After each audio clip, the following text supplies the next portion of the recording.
21st century. Our speaker for this talk is a poet in Sebwano and a professor of literature at the University of San Carlos.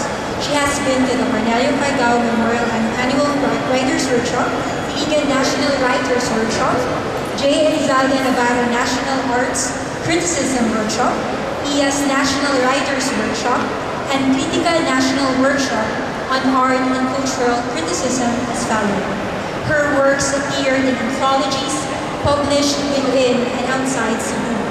The latest one is included in Sustaining the Archipelago, an anthology of Philippine eco-poetry published this year by the University of Santo Tomas Publishing House. Her first poetry collection, Lawas, was launched last 2016. She is also one of the editors of Bukang Bibig Poetry Folio of Spoken Word Philippines and the upcoming Banhag Literary Journal of Central Visayas. Sa masipag pakpak atong sugaton, si Cindy Velasquez. Thank you, Mayong hapon natin tanan. So, the lecture is talking about the 21st century.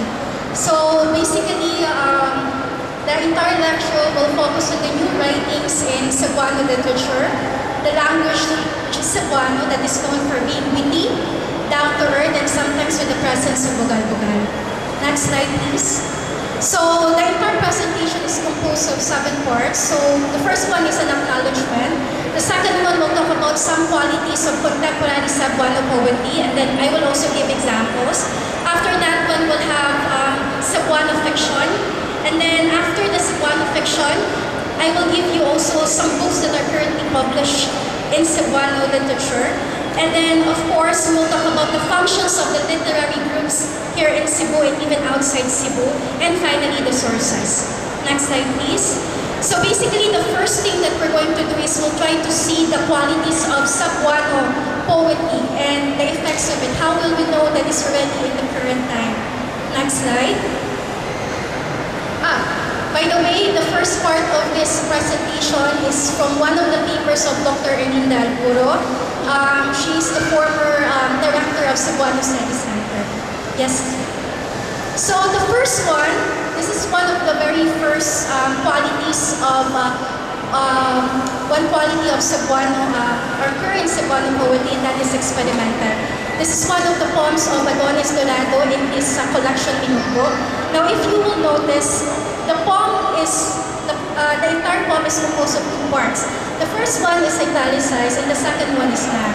Now, the second one, you will not read it as it is like, inighagom sa bakunawa, mugawas ang buwan ikan sa kagitin. Rather, you're going to read it this way. Take a look at the word hagok. On top, there is actually a meaning of hagok, and that is pagpangambo samtang kapiyong. And then, the buwan is not actually buwan, but the meaning of buwan is pusod sa kagabion. So I'm going to read to you the first 2 lines of the poem. It goes something like this. Inipagpangambo samtang kapiyong sa bakunawa, mugawas ang pusod sa kagabion, ikan sa hagol na ito, hirana sa pagpiyong o pagluon. Now, what makes this one very experimental is the process of reading the poem. It's a different style. Unlike when we read the poem, we read it as it is. But this one particular word has another meaning. So it makes it, the process of reading it is something new, experimentation. Let's proceed with another one. So this one is by Corazon Almerino. The title of the poem is Unsaon pag-isa sa bana nga manghulga sa asawang dili kay balumuluto. I will read first the poem and we'll try to see what makes it new. Una, inita ang mantika sa kaha. Ikaduha, gisaha ang sibuyas kumbay o ahos. Ikatulong, ilunod ang iyang kumo nga iyang unong isumbag sa imong naong. Ikaupat, isunod ang iyang mga tigil na iyang ipatid mo. Ikalima, isako lugapin ang ubang bahin sa iyang lawas. Ikaunom, pabungkali. Ikapitong, tusok-tuslo ka sa tinidon, mas maayo kung kutsilyo. Ikawalo, timplahi dayo pamalikas ug madisyon, nuibi tilawi, napo hauna, katapusan, kana, kung way lamig, ilawag sa iro. Now, what makes this poem really quite new to this one, really quite new in the 21st century, is that we all know this is a list, it's an instruction. It makes it more powerful, but I think this is actually common in spoken word poetry. By the way, have you seen that movie Kita Kita? There were also 10, something like that. So this is something new wherein you're going, there's a list, and then you will just follow it. I don't know if you're familiar with Kapista. It's an online website wherein you can contribute fiction and poetry at the same time. This is actually common if you will notice. There are also poems like this, like pahimangno sa asawa, pumusawat, or let's just say, napulo nga mga buhato ni mo alang sa, and then it's just a list. But the list itself, there is something beyond the list. And what makes this one powerful is a command. Okay? So this one is not just powerful because of the theme, but the power of the words, the command. Okay? Next slide, please. So the next one is becoming short, but I think almost all of us, we love this kind of quality because first, believe it or not, in our current times, we love something quick. Just like in Twitter, when we're going to read, it should be something quick, it's convenient to read. But there's also a second thing that you will notice if there is a poem and it's very short. Because it's very short, there are actually details that are lacking. So you need to add, you need to look for something to connect. So meaning to say, it's actually good to have a short poem because you will have more interpretation by adding the things that are lacking there. Did you see the point? So it's really good that, nowadays the poems are actually becoming short. One of my favorite poems, and I just share this one with, by the way, this one is by Adonis Dorado already. One of my favorite poems is by Gina Mantua Panes. The poem goes something like this. Pasaylo ako doon, kay sumala nimo ang akong gugma, sama sa bawod sa dagat. Musaka mo upos mo hunas mo taob, ipindi lang sa bulan. Apat, usaray ko na hunaha, usara ang akong baybayon, ikaw na. So the poem deals about, relationship that there's a low tide, meaning to say the relationship is not that good. There's also a high tide, meaning the relationship is good. But if you notice the waves, it always go back to one shore, and that is your one true love. So it's actually becoming short, but it's effective. Okay? Next slide, please. So the next one is the repetition of words. Now we all know that in poetry, the main function of repetition of words is to give emphasis, right? But in this poem, this is by, again, Adonis Dorado. This is the kind of poem wherein there is a creative way why you need to repeat all the words. Now, have you noticed the first line? The first line goes something like this. Unsay pulos sa dagom kung di kauwan.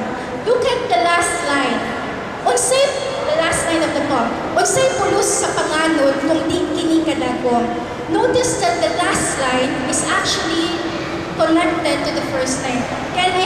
Is it okay if I'll read the poem to you so that you can see the impact? Unsay pulos. Unsay pulos sa dagom kung di kauwan. Unsay pulos sa uwan kung di kabaha. Unsay pulos sa baha kung di kini kakunob sa pampang. Unsay pulos sa pampang kung way karaang kahoy. Unsay pulos sa karaang kahoy kung way landong. Unsay pulos sa landong kung way nimpasilong. Unsay pulos sa nimpasilong kung way giakpayang ulan. Unsay pulos sa managuyang kung sa isip mo sa way bisaan. Unsay pulos sa saan kung di katarong o panganod. O unsay pulos sa panganod kung di kinikadagom. And notice the first line that's connected. So the repetition of words are not just really for the repetition is not really for emphasis. The repetition is actually, if you notice, it's a cycle poetry. There's a creative manner why it is being repeated. Next slide, please. Thank you. Next slide. Okay, so the next one is free verse. Now, free verse is a very good thing, but I think most of us we are doing this one, especially if you're into spoken word poetry. Now, the good thing about free verse is you're not into the rules. And the less you will restrain from the rules, the better it is for you to also control the language, meaning to say you will not repeat the sound. So the less, because if you will use also this kind, I'm not saying that free verse is the best way to write a poem, but when you talk about free verse, you are not controlling anymore, just free-flowing. So I will share to you one of the poems. Are you familiar with Dr. Erlinda Alburo? She has a daughter, her name is Kyra, and she's also a poet, and this is one of her works. I think it's better for me to read this poem also and try to see that the free-flowing is good because it's in free verse. The title of the poem is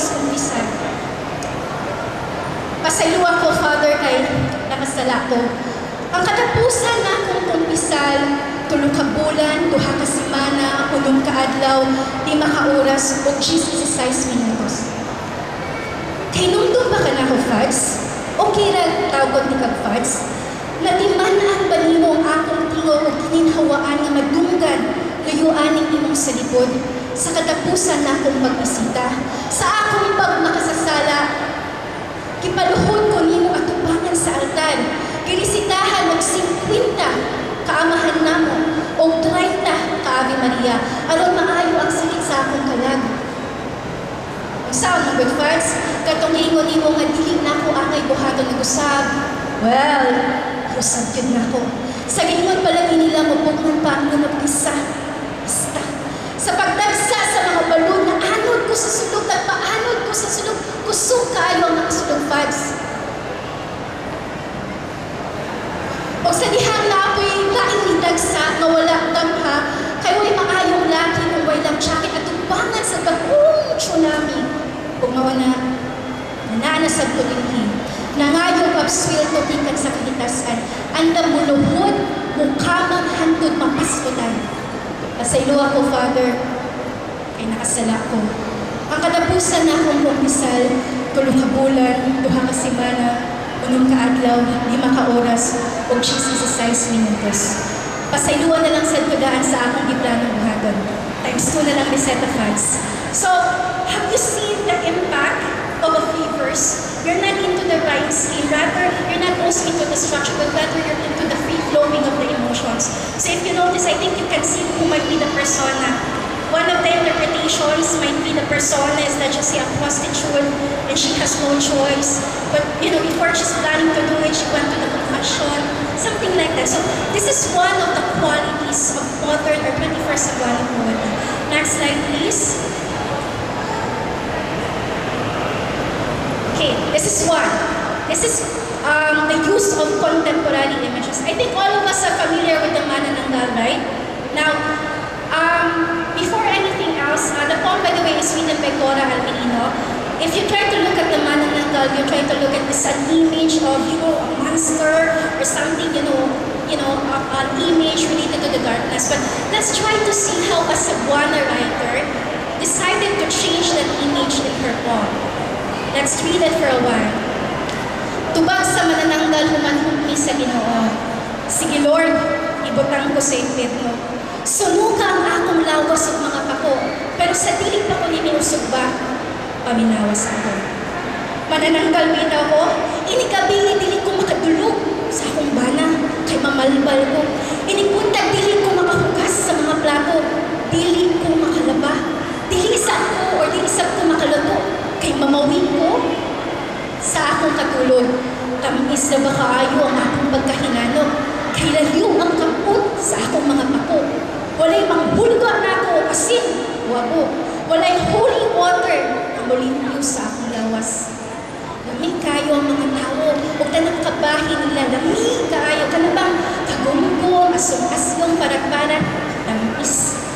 Manananggal bita ko, Lord, akong mga pako, makakabot o mga bituon. Akong dila mo dila sa kinahilad magdamit. And then, end of the poem. Now, yes, so manananggal. So what's the meaning of the manananggal? Now, have you noticed that if you try to look at the manananggal, can you listen to the person saying in the poem? Can we say that the person talking might be also a woman who's working decent work, doing a graveyard shift? Okay, like a call center agent, security guard, but female. And then, she will go home early in the morning and people will say, muna dugay na mabot kay basta prostina. And sometimes we judge that person. But if you try to look at it, the manananggal can be a very good representation of a breadwinner who is a woman. You know why?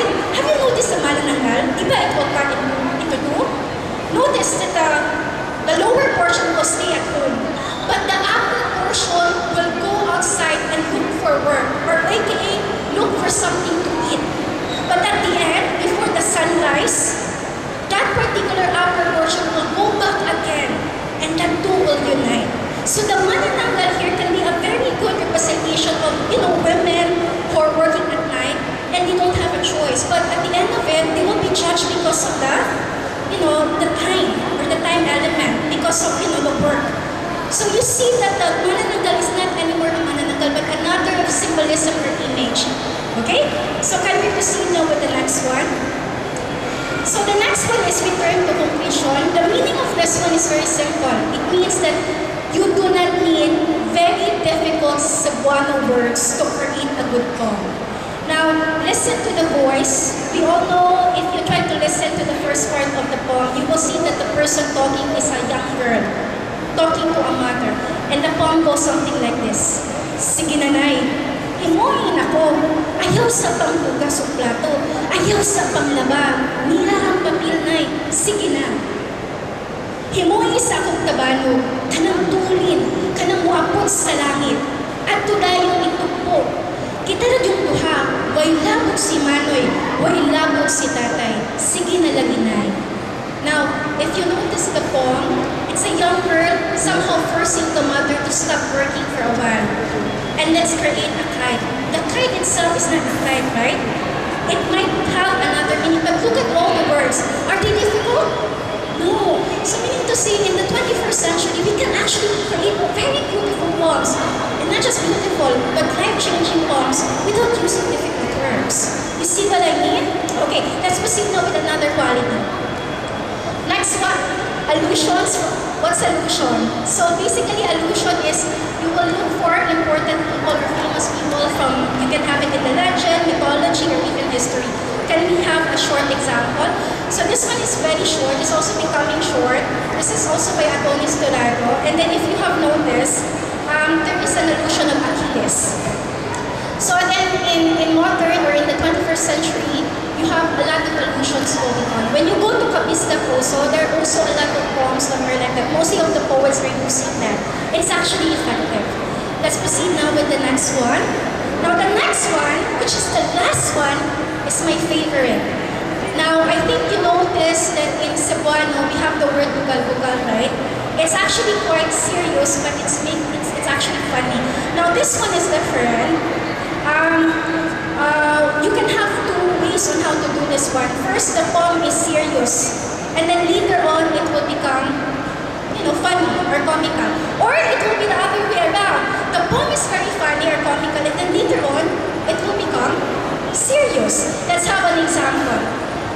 So this one is one of my favorite poems. This is, katawanan siya. Pagkadugayan, hindi mo siyang seryoso. So the title of the poem is Ang Asawa sa Mechekero.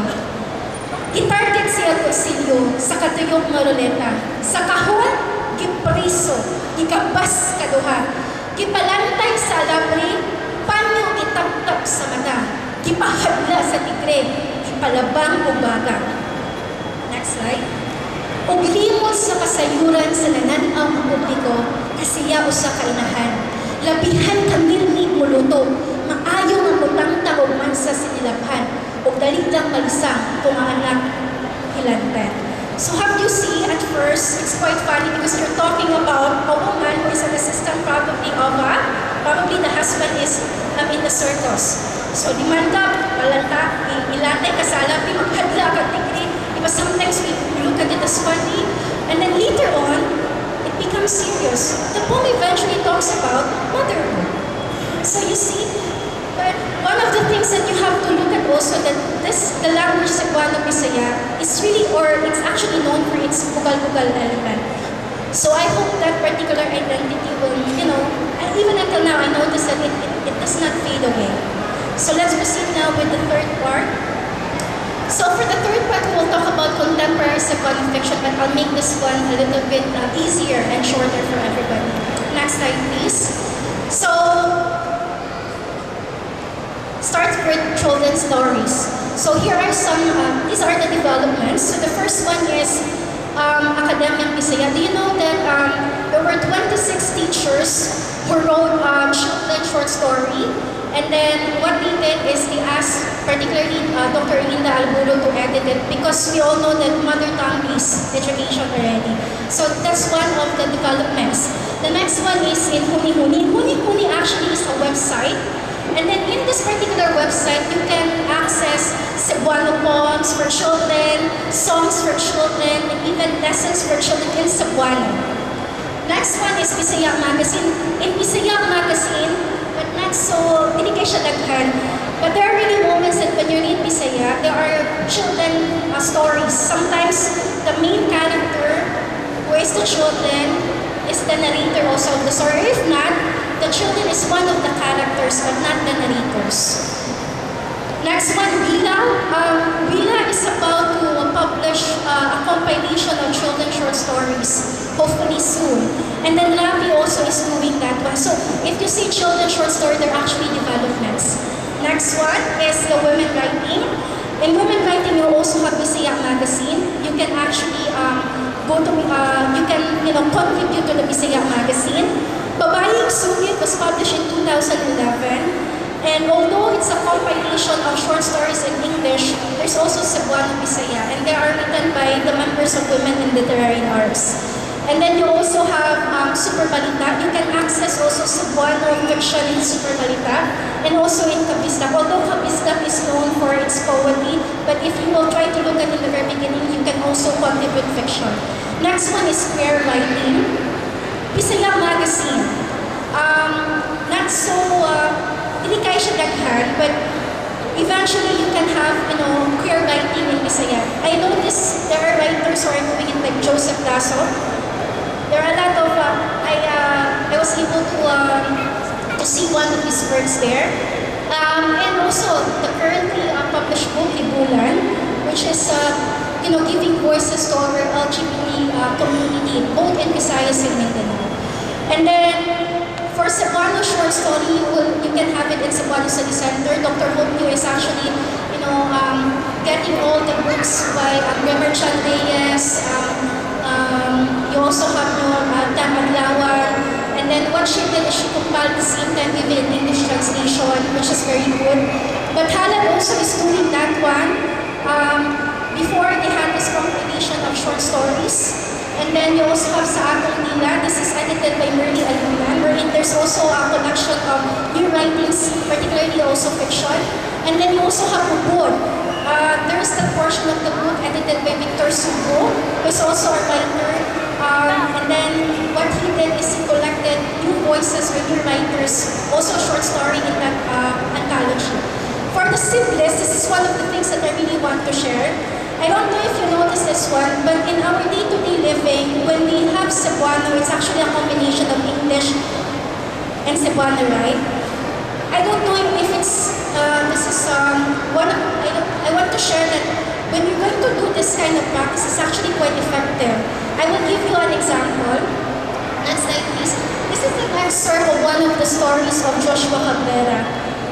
It's actually more genuine and authentic when you're going to read it, even though it's a combination of English and Cebuano, because that's really how we talk.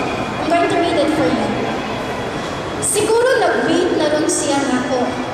Isandin ko sa satiganan na pinatuko ang akong ulo, kitanaw na ako ang akong palm, uguman, ipisip-isip na ako ang akong hand. Akong gipanguhaan o sa magagmay uli ang akong mga nilas na liyutikan o bahala. Nadiritso ang akong pananaw sa salog. Akong pitutukan ng mga tiles. Pagpariho sa tiles sa among apartment. Nahinunduman ako ang kamot ni Ate Mercy. Samtang nagbagno sa salog sa among apartment. So this one is quite effective because in real life, when we talk Cebuano, sometimes we combine English and Cebuano. Not really like pure Cebuano. Like, there's even a poem like Ruwerlang by Sir John Maria. It's a poem, but if you're going to read it, it's really like this. It's like this. So this is one of the things that I have noticed in the modern Cebuano fiction. Let's proceed first. Let's proceed. So here are some of the current literary works. Buhi pa ang atong katitikan. Buhi kaayo. So we have Buhawit, which is the long wait, very long wait of our pillars of Cebuano writing in women, which is a compilation of the poems of Dr. Ina Alpuro and Ma'am Esther Lapia.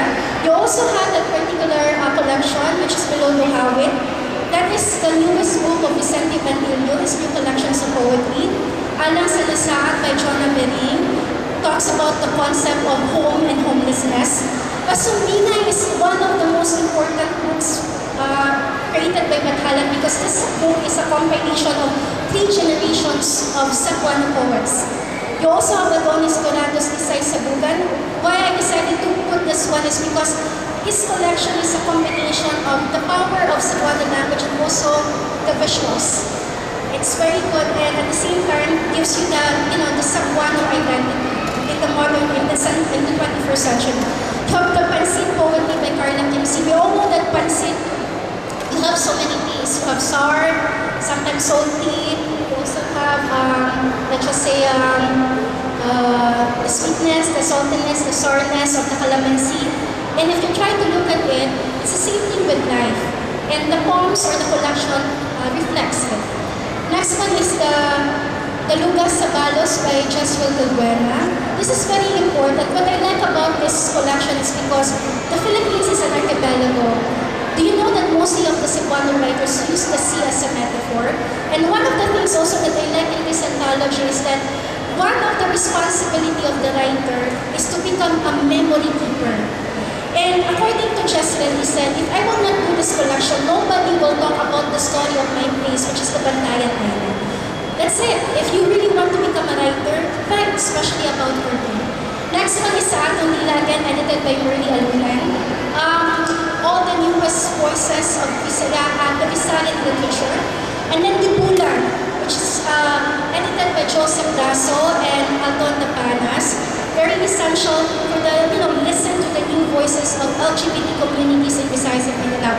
And then finally, Kapulungan. Why I decided to put the Kapulungan, which is by Sebwano Center, because this is the very first collection or in the book, interviews of Cebuano writers. There are actually 3, Kapulungan, Kulokapildo, and then you have Tampo. But this one is very essential because it's the very first. And I like the idea because most of the time we cannot look for all the writers. So it's being compiled into one. And then finally, next slide. So literary groups. Now, why did I decide to share this one? Now, writing is it's a process wherein you have to be alone to write, right? But if you try to look at it, literary groups, you also have functions. The first one is, it's one of your avenues actually to be able to present your talent, like in spoken word or poetry reading. Second one, the literary groups will also assist you in publication. I experienced that one. So if you want to publish a collection, if you have a time, and if you really want to become part of the community, be part of a literary group.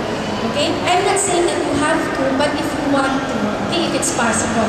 And the most important function of a literary group is that mentoring. Mentoring is very essential because you already have pillars in the group. And if you just listen to them, you can learn the process of writing in that session, but not necessarily one. Okay.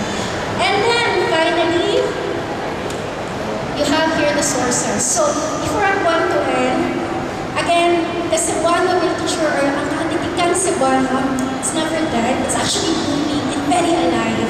And I hope you will be able to contribute, especially I'm talking to the young ones. Okay? And I hope that you learn the new trends. So at least you will know what to do. But you don't need to follow all of them. You can look for your own identity in your life. Thank you very much for listening. Mayong hapon. Salamat po, Ms. Cindy Velasquez, for that very informative and engaging talk. So, karon, kung namin mga pangutana para ka, Ms. Cindy, pwede mo mo-door sa mic. Hi, I'm Cindy. Good afternoon. So, my question, it is very simple, and I guess you've already answered this one during your talk. But I want to give clarification, especially to the youth writer and to the old writer. Sorry. They said, I'm a poet from Casitas, and then some of the, I don't know if they are part of literary group, they said that the spoken word is not really a part of a poetry, especially sa binisaya nga poem kay na mga English words na bisagol. So my clarification is that in writing a poetry, using borrowed language, especially the English one, and the other third language, which are the Gaelengo or any other languages, is it okay and is it part of the 21st century poetry? So, first things first, language is dynamic, it's changing. And now, if a language will not change, it will not also grow. The only thing that will matter the most is to use the language. So, I think you don't need to worry if there are new language, because that's actually good. Because you know the changes that are going on around you. So that's the first one. Second one, spoken word is not part. I don't think so, because in real life, we started with oral tradition. So, abot na nga nung karoon ng sikat sa spoken word. Pero sa unang panahon, nalitaw. Kanamagin na. Ang atong mga pasuningay sa una, oral. It started with oral tradition. So, this is not the thing that we will not say it's not necessarily it's not part. Because if you try to trace the history, we started with oral tradition, particularly in poetry. Okay? I don't know if I answered the question. But please continue to write. Okay? Continue to write.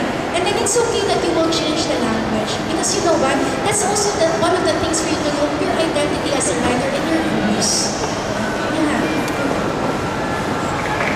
Cindy Velasquez, a big round of applause.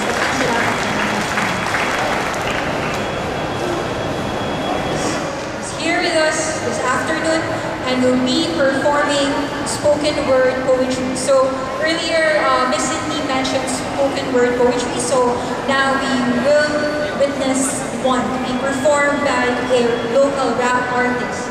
And he is the man behind the singles Ron Liston and Chill. I'm not sure if you've heard those songs, but he wrote it.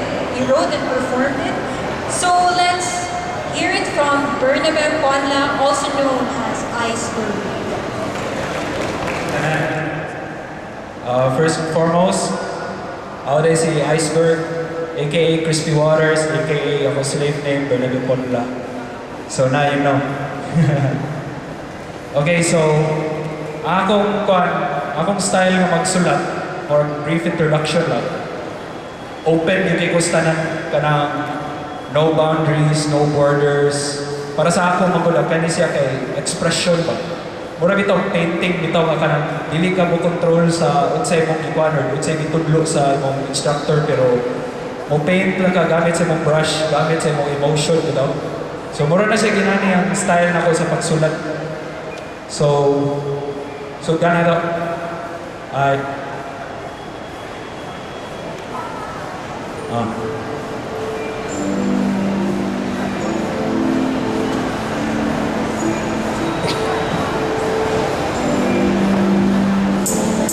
Produced by MLCHZDK.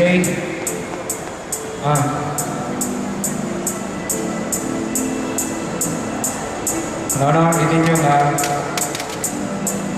who your homies, who your friends, who your buddies, who the hell you hold your hands now, who your homies, who your friends, who your buddies, who the hell you hold your hands now, who your homies. They're the people in the zone, who your friends, they're the people in the zone, now who your buddies. They put you down when you're born, now who the hell you hold your hands is where your soul belongs, now who your homies.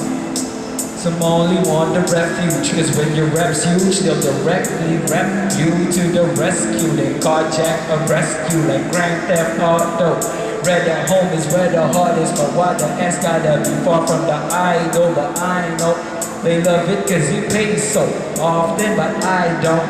Stop it, man, you just wanna live like your idols. Get your pesos right, don't get left out being idle. Who your homies? Who your friends? Who your buddies? Now who the hell you hold your hand? Now who your homies?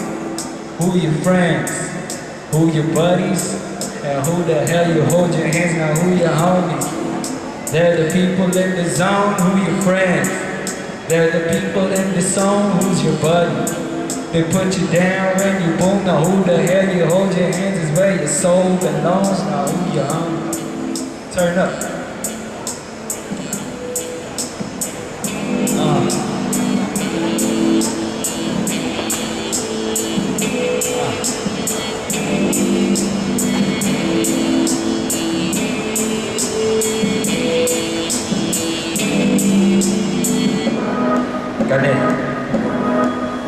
They say do what you love and you won't work for a day. But if the thing you love to do ain't got enough pay, you'll be working for the love of it, hoping that there's much of it. But it crushes you if the pay is just enough for rent. Bills are overdue and studio sessions are indifferent. Build something new and everybody becomes competent, acting like they diligent. Cause when you start killing it, prepare to be the villain of whoever ain't feeling it. It's all good when you do it for the love, and everyone who does it for the love of doing good. Rise above your idols when you thought you never could, and find the ones that idolize you on the spot you should have been. Well, fuck the ego, I ain't trying to see no emo dying to be fucked by his ego, sarong igno-nemo. Di siya kauban niya pailad dali, ayaw pailad sa uban na ang pamahagi mali. Recognize the fundamentals, understand the art form, form an understanding with your tempo, then go hardcore. Fund your mental needs, leave ideas like it's parkour. Use imagination, and with that, get some recognition. I've been decaying for the past decade, indicating that I'm half sacred, with my ass naked. Vindicated from material things to decorate with, and all the times they commemorating me with hatred. That's why I type of music always gets ridicule. Kiwis that be all about the hype, we get rid of you. Cause if I only had a Uzi, I would pick the town red, Mamora, o Cubic crew. Mga hilig og street art, makakuha to. If I only had a Uzi, I would pick the town red, Cubic crew.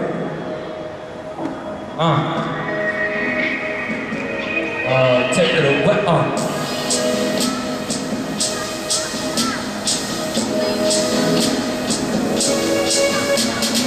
Recognize the fundamentals, understand the art form. Form an understanding with your tempo, then go hardcore.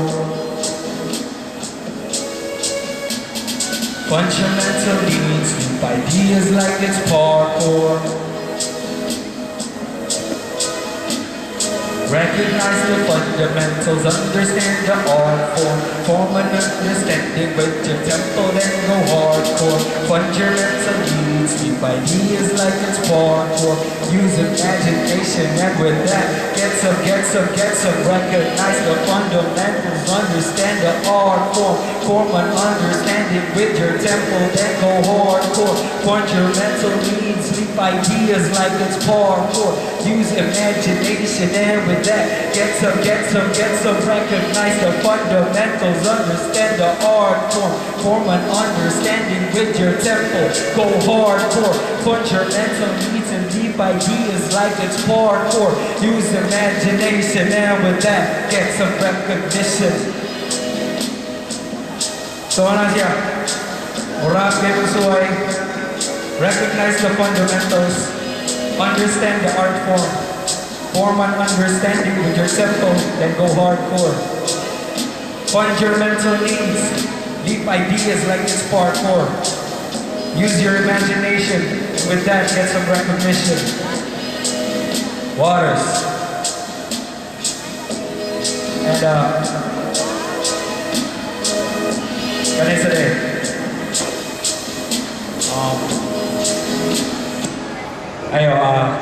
Ganani na siya, true story na siya.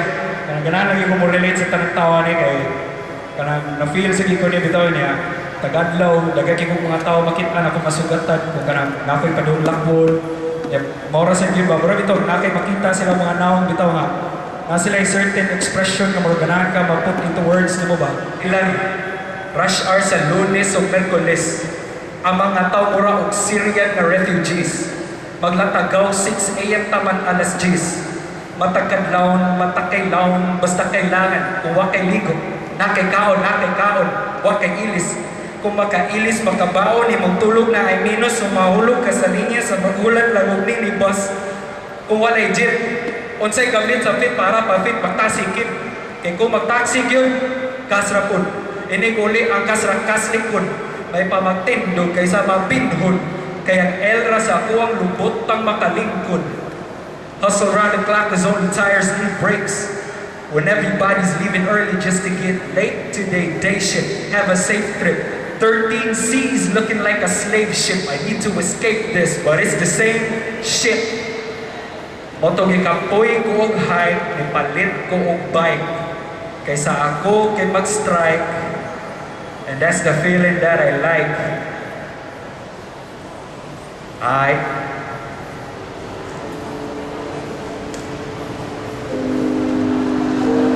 Kani siya, maroon akong trip. Tindak, sikat. Tindak, sikat. Shout out sa mga mag-bike drop. I like the cool breeze blowing in my face while this air rain safe to breathe, squeezing tight spaces, yeah.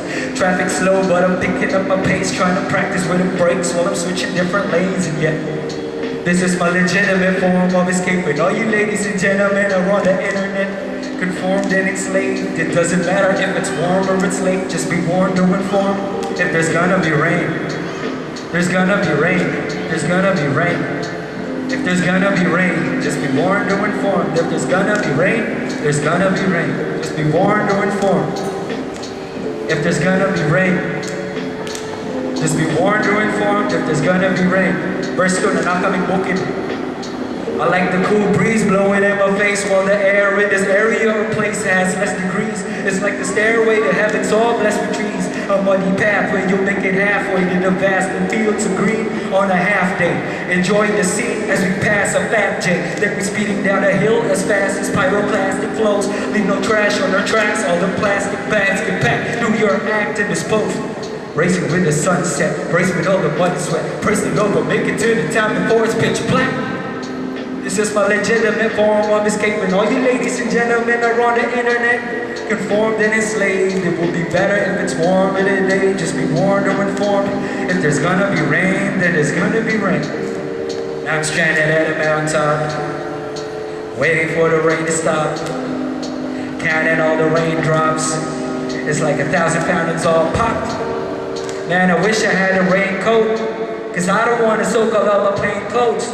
And even though my hand is painted gold, I best believe that when the sun shows, I'll be the main reason for the rainbow. No, there's gonna be rain, there's gonna be rain. Just be warned or informed. If there's gonna be rain, then there's gonna be rain. If there's gonna be rain, just be warned or informed. Any audience participation, Ngayon ko, rain, may mo go away. Rain, rain. Kontra sa bike, kontra sa skate. Rain, rain. Kontra sa bike, kontra sa skate. Rain. Ay, sa akin, maughang tabay. Kani, one last, una ko muhawa. Parental guidance na siya. Wala ni labutaw, ako'y dili ni covered sa insurance para sa mga mabat-hurt ani. Pero nani ni, before I leave. If I'll be honest, would you promise not to snooze it? This ain't the loudest alarm to wake you with. It's more like my pen game creates an arm movement, not to cause harm, but to promote more improvements. Yo, Filipinos are fucking dumb, and it ain't something new, son. We'd rather shun the real news and appeal to choose amusement. Kill whoever tells the truth, hide it from the newsstands. The masses are abused, so we fail to see the nuisance. For instance, we're acting like a fucking bunch of mutants. We are confused since we got ruled by Europeans. Now we wonder in our skin which country we wanna be in. Look, I'd call my neighbor a cook or a lesser human being, and they'll thank me in the end because it made him feel more Korean. The fuck do you expect? History is twisted by the context of our textbooks that we haven't read because it's too complex. And won't ask where the next conquest might come next. We got World War III brewing a few miles west, and yo, if I'll be honest, will you promise not to snooze it? This ain't the loudest alarm to wake you with. It's more like my pen game creates an arm movement not to cause harm but to promote more improvements. My fellow Filipinos, why do we praise our oppressors? Ano ka? Why do we still look like slaves without a race despite our efforts? Ano ka? Why do we step on our own race like giants? Ano ka? What's keeping us separated? What's with the Southern defiance? Ano ka? Why do we educate more religion? Less about science, and why the fuck would you degrade me if I speak in Bisaya? Just cause you live in main cities doesn't mean you live higher. Your brain must be haywire. It only indicates you're dumb enough not to know what's outside of it. Ignorance is a virus and our society is diagnosed with its side effects. It's evident that minds are closed, stuck in the past, who can't fast forward, fucking up the present presidents. And future candidates been buying votes to provinces with the most illiterate folks with the help of syndicates. It's sad to say that it works, and when the government's incompetent, you complain that it's worse. You quit the blame and you curse. You should have known what it's worth. How could you sell your own decision for just a few perks? And yo, if I'll be honest, would you promise not to snooze it? This ain't the loudest alarm to wake you with. It's more like my pen game creates an arm movement not to cause harm but to promote more improvements. Yo, if I'll be honest, would you promise not to snooze it? This ain't the loudest alarm to wake you with. It's more like my pen game creates an arm movement not to cause harm but to promote more improvements. Yo, daghang salamat niyo tanan diri. Search lang ninyo YouTube, ICEVERGG, Iceberg. For the last talk this afternoon, because tomorrow we'll have another series of talks, we have with us a recipient of the Carlos Palanca Memorial Awards and Jimmy Y. Balakit Literary Awards. He was a fellow of Liga National Writers Workshop, Cornelio Faigao, Lamirao, Davao Writers Workshop, and Ateneo de Davao University Summer Creative Writing Workshop. He teaches English and Literature at Surigao del Sur State University and has a postgraduate degree in Applied Linguistics from the University of Immaculate Concepcion in Davao City. His works appeared in Meritage Press, Philippine Graphic, Paper Monster, UYY, Bisaya Magazine, and Sunstar Daily Mindanao. So you can see that he is a prolific writer. He also co-authored a textbook entitled Writing in the Discipline, published by CNE in Manila, and a book of poems entitled Mga Tinaginting sa Hangin, together with two other notable Cebuano writers. Let us welcome with a big round of applause to speak on horror writing. Who loves horror stories or horror films? JondyArpilleda. Okay, thank you. Good afternoon, everyone. So are you okay? Are you not yet drained with the series of talks a while ago? So I hail from Surigao del Sur. I just arrived this morning talking about horror. So I like the projection of the lights here. It makes me horrific. No, I'm just kidding. So yeah, we'll be discussing, or I'll be talking about horror, or how to come up with a story that has this element of horror or terror in there.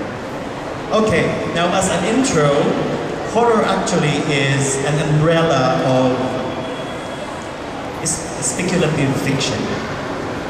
Okay, next slide.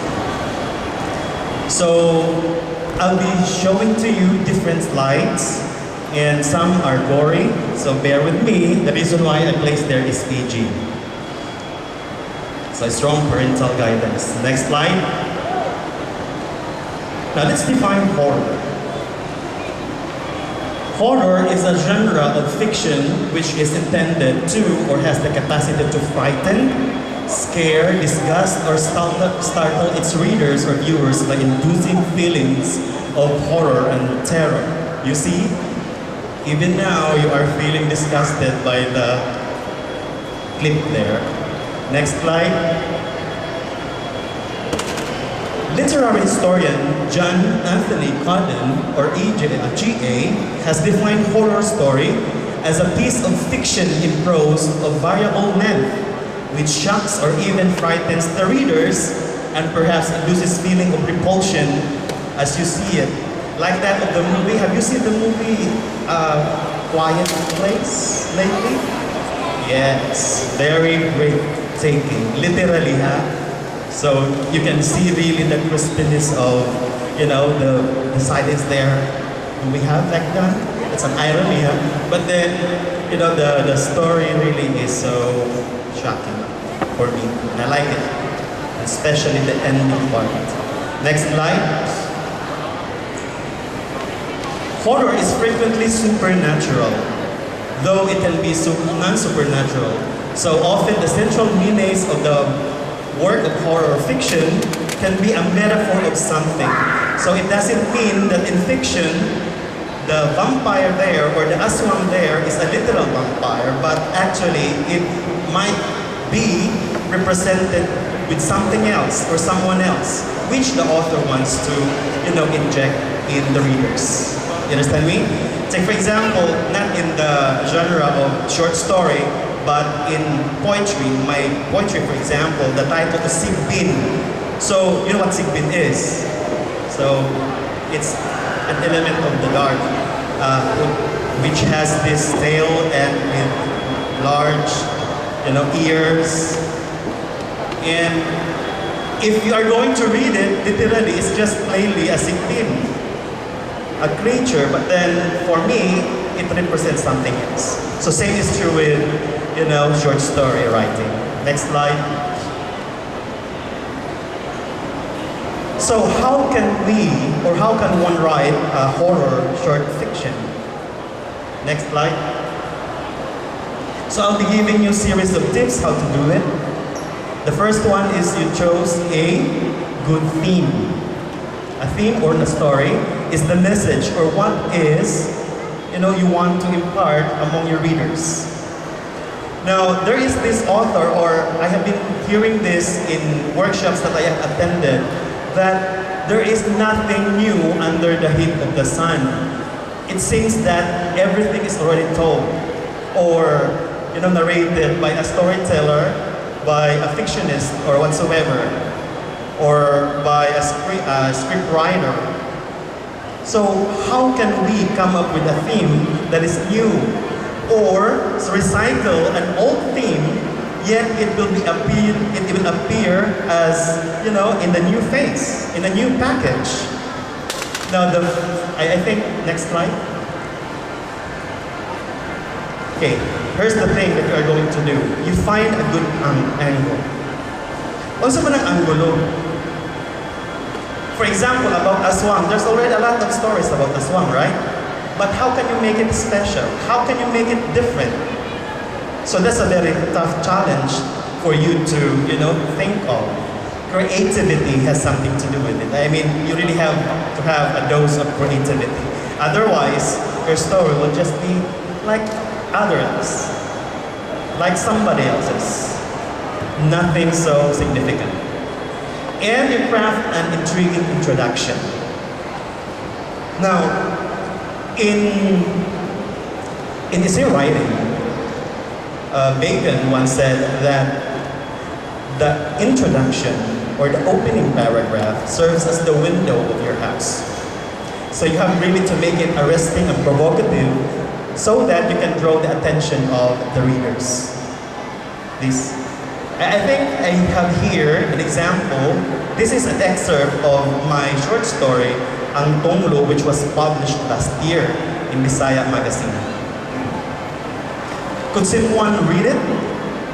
Anyone can volunteer? Or should I be the one to do it? Okay. Here.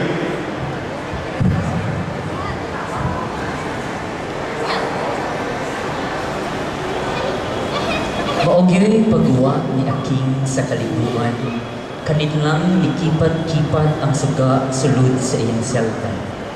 Iya kining gilantaw kaniyot, ug sa kabalaka nga basig mo diretso ni kapalo. Iya dayon giduot ang switch nga himutang sa kilid sa kasilyas. Nakaginhawa siya glaw sa dihang mibalik rani sa iyang kasigan. Okay, so you know what? Supposedly this is this one is a new version of the first introduction that I made when I submitted the story in Faigao. I changed it so that it will have a good foreshadowing of my short story. But you can already sense that it's something to do with horror, right? Like in movies wherein the flickering of the lights will signal that there will really be something terrible that will happen later on. Okay, next slide. Yeah, I think it's that. And another one. This one from Ang Omo sa Barangay Matikdong. Ang panugtog sa pultahan ug balik-balik na sampit sa ngalan ni Kapitan Anye ang nipuskay sa way timig niyang katulog. Bisag bukat ang iyang mga mata o labad ang ulo, napugos si Kapitan Anye pagbakod sa higdaanan aron susihon kung kinsay nagsampit niya. Bigimaw sa katre ang iyang asawang si Risa. Okay, see, everything, I think it's just good. This is just my observation that all short stories that are written in, in the face of horror is that, wait up, go back. It should really be in the night. You understand me? Have you read or somehow seen a movie that the first what's this one? Intro or what? The scene, yeah, is in the broad daylight. Often, right? Yeah, it's often. So it's more into during nighttime. Next slide. Okay, be creative, innovate in crafting your story plot. Now this one is the oldest form, not really the oldest, but then, yeah. We have been using this one. Some authors use this type of plot structure by free tags. So we do have here exposition there, the rising action, the climax, then the falling action, then the resolution. That should really be the case for conventional style of storytelling. But for writers who has been already in the business for quite some time, then you can do some experiments. You understand me? It doesn't mean, for example, in horror that there's only one like that, climax or what. You understand me? Because in horror, there are plenty of series of events that will rise up in there. So it's a different format than the free tags. It's really difficult to come up with a short story, horror in Cebuano or in any language, especially in written form. It's because we do have only the mind that will visualize everything. So it takes extra effort on how you are going to establish and make it as if it's really, really frightening. Otherwise, it's just, a seamless way of expressing something that is scary, but then you yourself is hard to convince whether you are really scared of it. Yes, next slide. So, it is a must to put foreshadowing and suspense in your story. You know already what foreshadowing is. Sebwano mo ni Ana? Okay, good. So, foreshadowing appears at the beginning of the story or a chapter. That's what I did. And it helps the reader develop expectations about the upcoming events. It's because if you are not going to prepare or give hints prior to the event, the magnitude of what you will be presenting, it's just feels so contrived among readers. So kinahanglan, hinahinayan mo, hatagan mo sila pinisik na mga hints na muana sila hadlukan na siya. Next. 5. Try twist endings, but cautiously do it. This is actually the trend even in movies, right? Have the twist. Have you seen the Filipino film, Pia Works Back and Gerald Anderson? There's this twist in there. I think American movies are doing that. The master of twist in novels is Sidney Sheldon. Are you familiar with him? He died 3 years ago. he's one of my influences when it comes to crafting good twists in short stories. Now, even though a twist ending is supposed to give the reader a jolt or hindsight, it should be seen perfectly reasonable. Otherwise, kung pag-twist nimo, paglubag nimo sa imong storya, contrived na hinoon siya, so murag mo anang mga readers nimo, murag lahi radyo. Pangit siya ng pagkabuhat.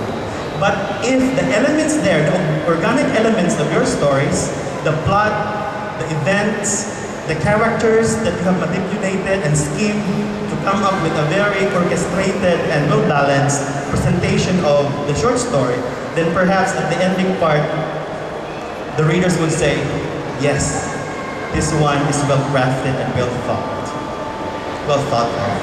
Next one. Heighten the rising action. So, you are going to heighten it. It's really difficult to come up with a heightened rising action in short stories, I tell you.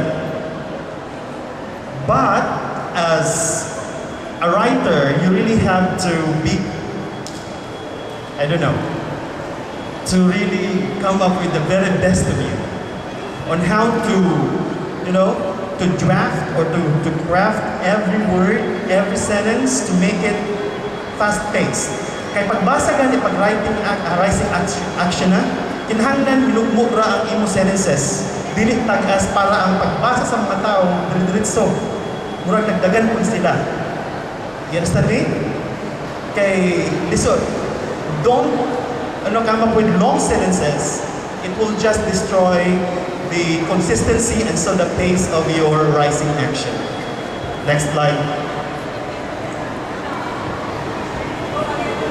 This one is, I think, one of the rising action. Asaka ni siya dito. Wadang hakalit nga misuliran ng mga mata ni nung poroy o biyang-biyang kini. Nabantayan kini nung ukloy, maong iyang ikablit ang iyang katapat. Kap-kap, tanawa si nung poroy kap. Misuliran ang mata. Nakalingi silang tanan sa tiguang. Kalit ni huros ang usog ng hangin. Halos napalo ang dala nilang mga suga ug muron. Nagbanha ang mga kukok kabukubang mga langgam sa kalasangan. Nakaatras silang di sa waning training uban pang kababayan. Nagigunitay, mga hadlok, ang mga bata, may action, nagpanghila. So, murag-ana. Then, may taas pa lang siya. Ang pagipasaka. Next. Now, shape good characters. How to do that?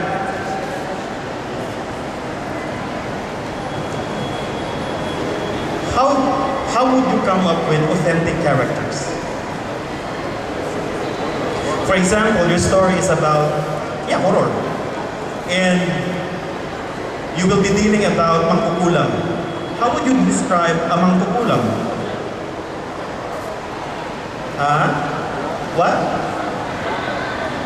Okay, it should be a tiguang. But I think you have already this schema in your mind of how and what are the things that the makukulam will do. And unsa ang iyang mga distinctive features, right?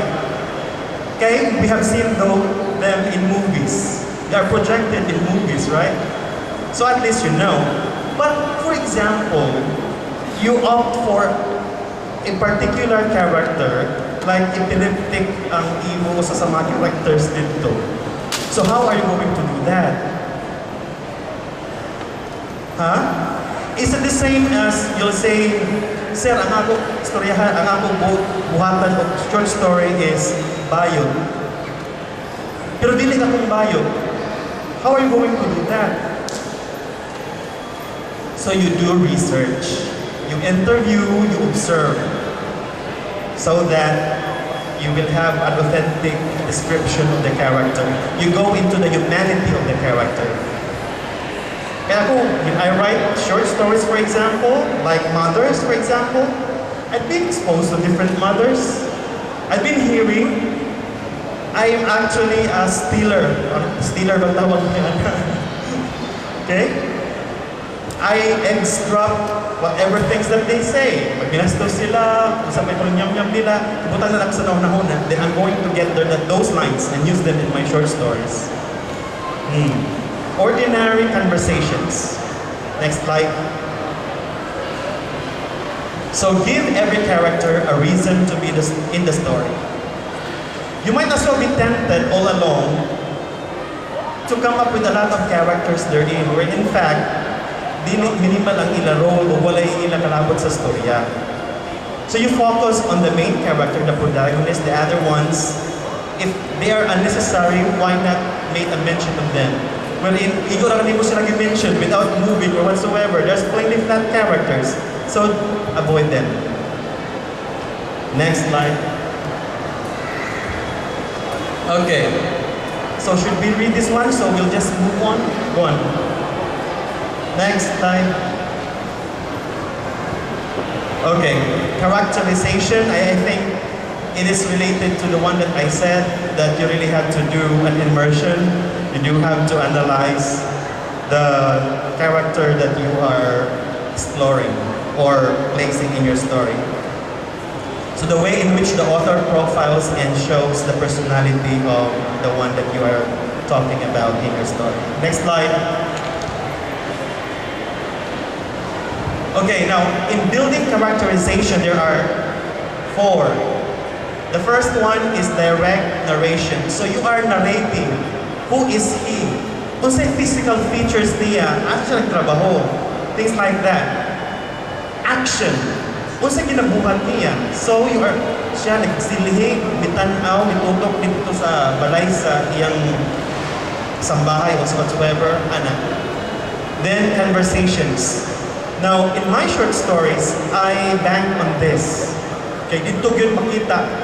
Without further so much description of the features, but the way, the nuances there, ang ilang mga pag-throw ng mga lines, mailhani mo kung unsa man ang pasiyala na tao.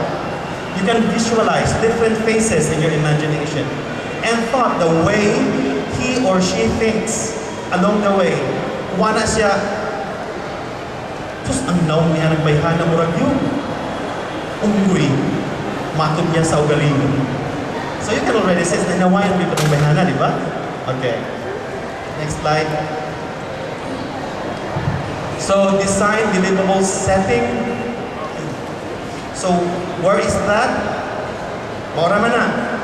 Now if the painter uses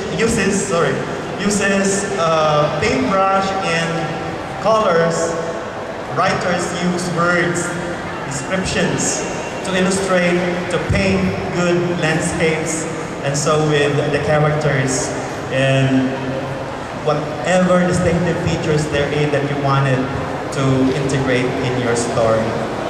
Next. Establish a conflict.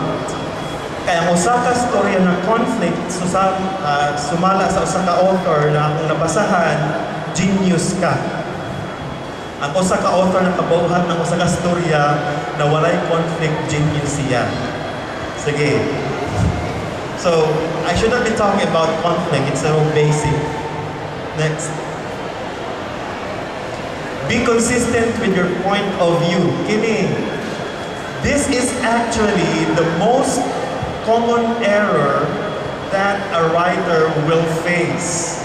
Ang punto de vista. Kinsay gasturya? First person, di ba? Next slide. Ay, no, wait up. Stop there. No. Go back. Go back. So we do have 3 out of 4. First person, ako. Ako siyang gitanaw. Maanyag na dalaga. Gasayal. Gisayaw-sayaw ang iyang sayal, ang iyang sinina, inig latos sa hangin. Ana, ako. Second person, this is uncommonly used. One time, I researched on the net of what story that is used by you, isa rin ako nakitaan. O what na yun. Lisod, ang siya-siya. Third person is commonly used. According to a certain author, I forgot to mention it, I forgot already, it slips in my mind now. He said that writers tend to use the third person because they want to be detached to the story. But don't you know that a writer, naagad na siya usa sa mga characters sa story. Oh, ako na revelation na siya din na sa usa ka story. Though it's, it's narrated in third person, naanak siya din na nagpahipig sa mga characters. Of course, that is based on your experience, right?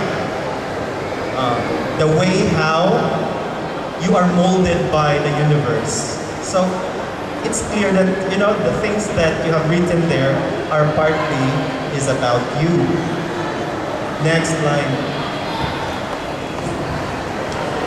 Use short sentences in active voice. So, passive and active. Kaya kung passive gani, that's so lame. So, mawala ang kanindot sa pacing sa inyong story. Next. Write as like speaking. Now, don't you worry if you are not good in Cebuano, mga naglong na mga language gani, use the ordinary. Understand me? I just hope it will inspire you because you know what, you might as well say, I cannot write Cebuano fiction, it's because the words there, the old, what's the one who said the old? I mean, those who are writing in Cebuano, the typical one, are using the deep words. But it's not, you just use the ordinary ones. That's what Stephen King said. Okay.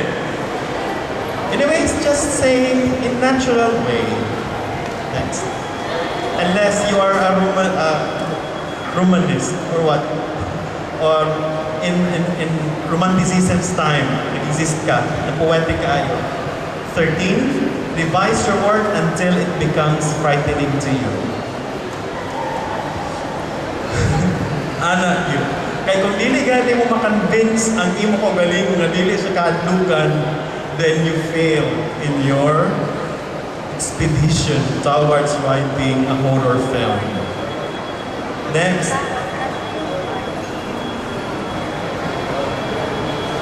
Thank you.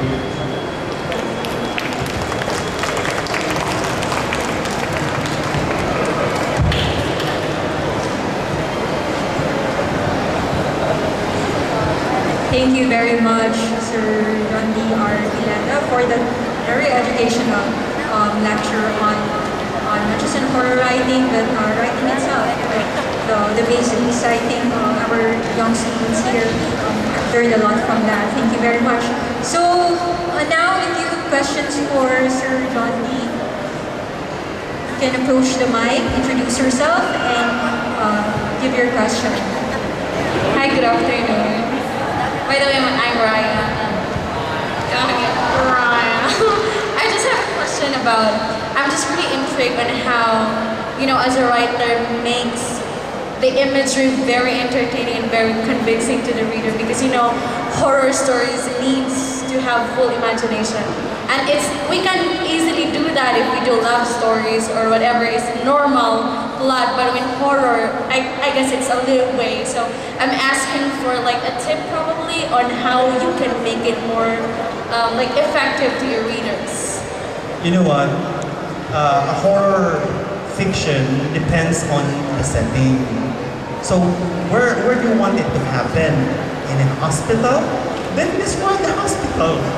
Wherein there is this darkness in there and whatever scenery that you want to, to actuate there. You understand me? Or let things to happen there. So simple as that. Now, you just have to take note of minor details in describing. How are you going to, if it's like this. I'm really fond of watching movies. I'm a movie fanatic. From good films whatsoever, sa una, i-trace na to ang history kay Wapon yan ng mga beautiful films of all times. Meaningful films, even horror films. Appreciate it na. So I have already a visual picture of how a scene would look like if I'm going to integrate it in crafting my short story or my scene. So I just hope that you explore a lot of possibilities and also try to imitate the locations or describe the locations that that particular film is doing. Yeah, word choice, of course. You just plainly describe how, you do have to touch the five senses if you want to, so that it is as if they are watching you. It's not reading but watching, in quotation. Okay, nag-imagine man po sila. So, imo po feel sa ilaha, kung sige feel niya, kung ang tinulog sa ulan or whatsoever, or samtang nagkilat, makabungol kung sa ina-feel niya. But you have to do it in such a way that it will not appear as though it is so cheesy and so contrived naman ako na you just have to show, not tell. You understand me? Okay. Same is true in poetry, I think. Some more?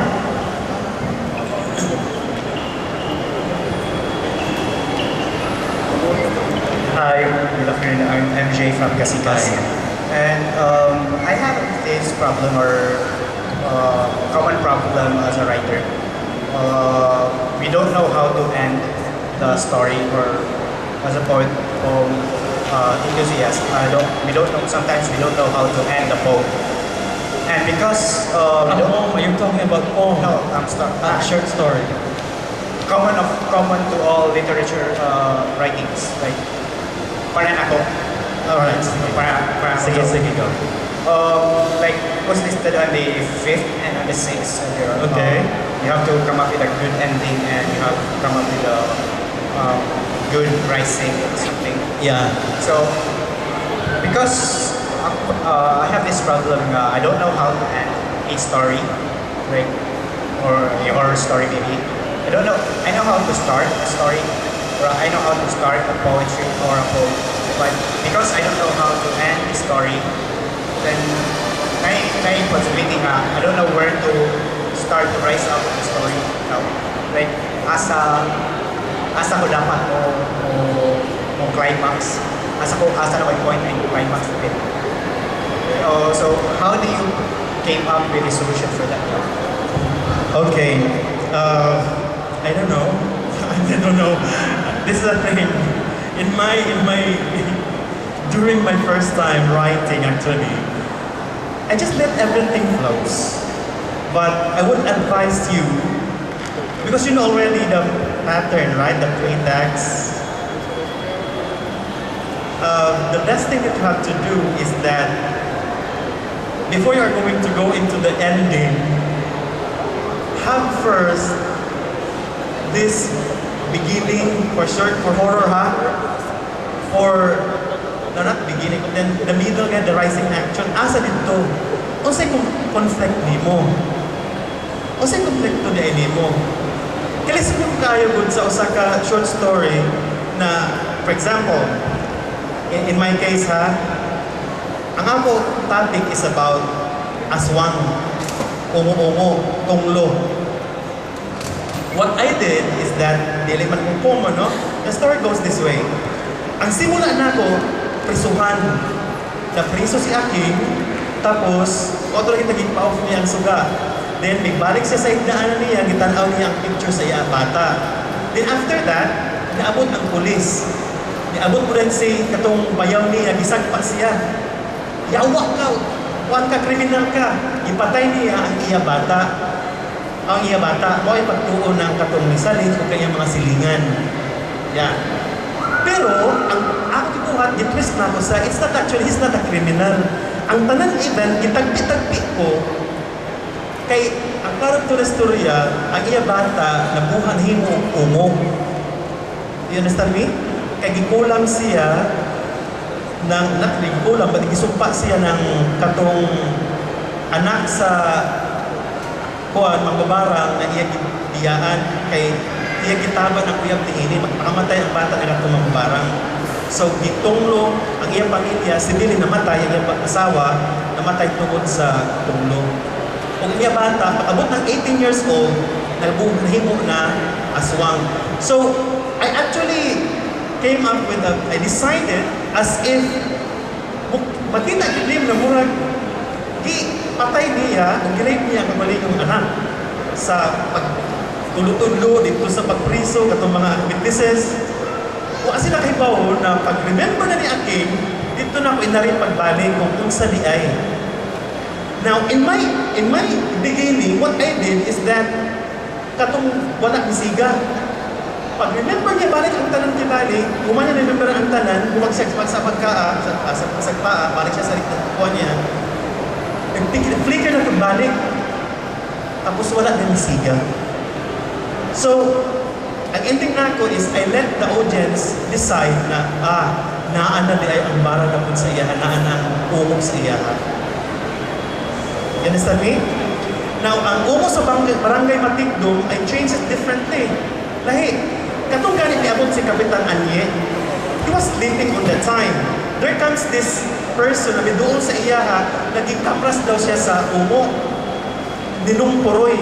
Nungporoy is believed to be murag mananambal sa ilang lugar. What happened was that katong I designed the event as if ang katong kibali si nagtugaan, naging-kamra sa umo is kuan, katong si Nungporoy kibali nagkamra sa iyang umo, pero it's not. Katong di ay gikamras, kato siya ang tinuod. Si Nungporoy is just mambabarag na nagprotektar sa lugar. Ipatay nila si Nungporoy o paghawa ni Kapitan ang mga tao, kaya naabo naman si Poroy, ang ikuha naman, mingisya, ang ending is mingisya, bitanaw sa bulan, then mingisya sa iyaha ang tatlong na bulan, bitanaw sa bulan, o mingisya kahit kaniya. Suggesting na siya ang wakwak. So you have really to be imaginative. There are two types of ending. It could be open-ended and closed. So the trend now is closed, open-ended. You let the audience, summon the audience to think what will happen next. But don't you know, along with the things that I made, I have come up already with 22 short stories published in Bisaya magazine. And I came to the point wherein, may anak ko, mga short stories, puro naman mga open-ended. I came up with a beautiful close, pero I manipulated the emotion of people. And it won me palang last year, first prize. See? So it's just a matter of how you are going to craft everything. Be imaginative. Explore the genius in you. Okay? Did I answer your question? Thank you. Any more?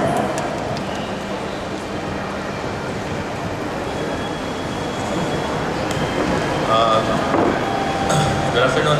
My name is Michael, and I'd like to ask you regarding particularly when you combine the horror genre to another. In my case, fantasy. I'm a fantasy writer, but I do have elements of horror in mind. Do you have to? I know horror I know kanang fundamental na yun na ang aspect of fear in horror literature. How do you is there like a necessity to measure that or kanang balance it out in certain scenes wherein the fear aspect is less compared to a certain scene? What do you mean? I mean it's like more siya kanang mga wave like the fear is not as fun as for example during a foreshadowing moment the fear is not as gripping as say during the climax where it's like that. Is there like a measure to that? Like how is there like a way to sort of measure how to put that fear in? Because again the whole thing about horror again is to put that fear but to see how it impacts and then how it would like kanang hit the audience, because we're trying to when it comes to horror we're trying to put that audience unsettle the audience. So is there like a sort of measure or like like a formula ba? Like does it ride with the plot, or does it have a rhythm of its own or pace of its own? I think, you know what, it should really be carefully planned and go along with the plot. It doesn't go with it as it goes like the water. You understand me? You have the control over it. You understand me? I mean, you have to carefully plan everything. Kaya lisod man po na you just, you know, oftentimes we writers tend to be immersed and tend to be so overwhelmed with our work that we forget na dragging na kaayo na grabe na di ay. But basically, what's your purpose why you are writing horror fiction? That's one thing. In my part, for example, I write horror fiction with elements of fantasy or whatsoever, with creatures or whatsoever, because I want to revitalize in with this generation now that we're forgetting already our needs and all those stuff. So I'm doing that for value, for its value. And in your case, I think the thing that you are going to do is carefully plan everything and, you know, orchestrate the scene and so with, you know, the content so that it will go as a whole. Okay, thank you. Yeah. Any more questions? Okay, Pabata? So I hope you're learning a lot from the talks and as well as enjoying your year. And for the last segment of this afternoon session, we will have a panel discussion on fake news. So it's something that we have been hearing a lot recently. It's on TV, social media, almost everywhere. So joining us for the panel discussion are Jason Baguia, professor at the University of the Philippines, Cebu, Trizer Dale Mansueto, research associate of the USC Cebuano Study Center, and Charles Dominic Sanchez, a graduate student of literature from the University of St. Carlos. Let's all welcome them with a round of applause. Alright, so fake news. What really is fake news? In 2017, Collins Dictionary declared fake news as the word of the year. And fake news has become a part of the everyday discourse of Filipinos, especially in 2016. We have been hearing a lot about fake news. So let's start with the basic questions. What is fake news? How has it been defined? And in what context did the term fake news has been used? So let's start with Charles. Okay, so fake news based on my own observation and also much reading. I've come to realize that fake news are pieces of supposed journalism that are really meant to come across as legitimate. So they are written in a very supposedly journalistic manner, but they are deliberately meant to mislead a certain demographic. So of course, fake news, they usually tend to scrutinize like certain politicians or certain personalities. So the more that one is exposed to these fake news, the more that their biases against these personalities or their biases for a certain personality, they sort of conflict. So yeah, that's my own understanding of fake news. I think I would have to ask Professor Baguia because since he's the one teaching journalism at UP. So, Slightly, Sir Dale, pwede naman good na freewheeling discussion. Pero I thank you, Hannah, Sir Dale, also. I think this is a very important conversation. It's very important because definition has impacts not only on our daily behavior, but also even on legislation. as you already know, kato magsunod sa balita nga nagsige hearing karon ang ato ang Senate Committee on Public Information kay ganahan sila makakam to the point nga ilang i-penalize ang fake news. So it's really important kung sa gini. But ang question karon is that ang status karon is lisod bitaw kaayo mo hatag gyud ka definition that everybody gets to agree on. Pero sa mga interesado, ang Cebu Citizens Press Council, we came up with a definition very recently and it's posted on the website of the Press Council. Na makita nato ninyo dito na ang key element is what Sir Charles said, na fake news really has an intent to deceive. However, we must know sometimes po na ay mga tao nga matawag sila sa mga balita nga dili nila ganahan o dili mo appeal sa ilang personal opinions as fake. So we need to be discerning as to whether news is truly fake or whether it's just being labeled as fake because you can't stomach the painful truth that the story says. So, yes, sir. Yeah, muna siya, I truly agree with that. No? So, ang fake news for me, sometimes ang news, tinuod din siya, but since it is unacceptable to other people, so para nila, ilan ang kung ano ba, kung sabi ni Saya pa, kung iso nila ba, ibuko nila fake na ba? Kaya ano man, di man nila matun for instance. We can see na the definition of fake news or the reception of fake news has become relative to one's personal opinions or stands, and that could be very dangerous in the long run. So if we look at fake news in the context of Philippine politics, so we have heard of political groups accusing one another or each other of spreading fake news. So some people would say, ang mga dilawan man spread na, that's fake. One is ang dilawan, no, this is not fake, this is the truth. So the question is, what or who can be considered sources or purveyors of fake news, and what are usually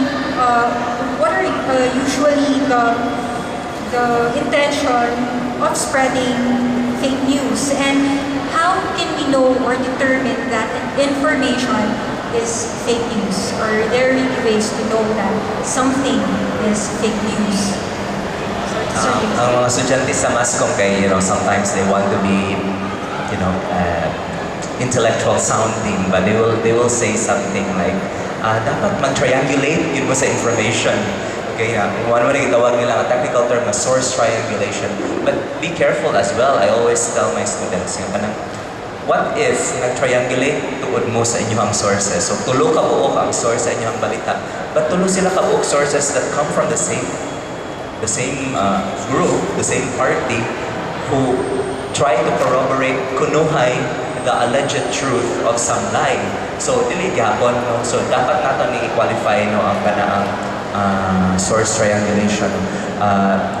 A news item that does not have at least three independent sources confirming a reality, makaingon yun kung basahon na ito closely, ang substance yun sa balita ba, kung dili independent ang mga nag-confirm sa balita, then dili natin taas ang possibility nga the story is fake, or that it is a single source nga balita that needs that is incomplete. It's an incomplete story, and you should look for another source that may complete the story.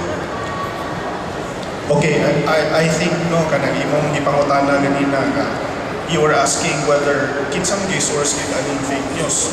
If you're really going to look at things, if you have been following through sa mga developments during the elections, ang yung pinaka-source din sa fake news, of course, no other than the DDS Manila siya.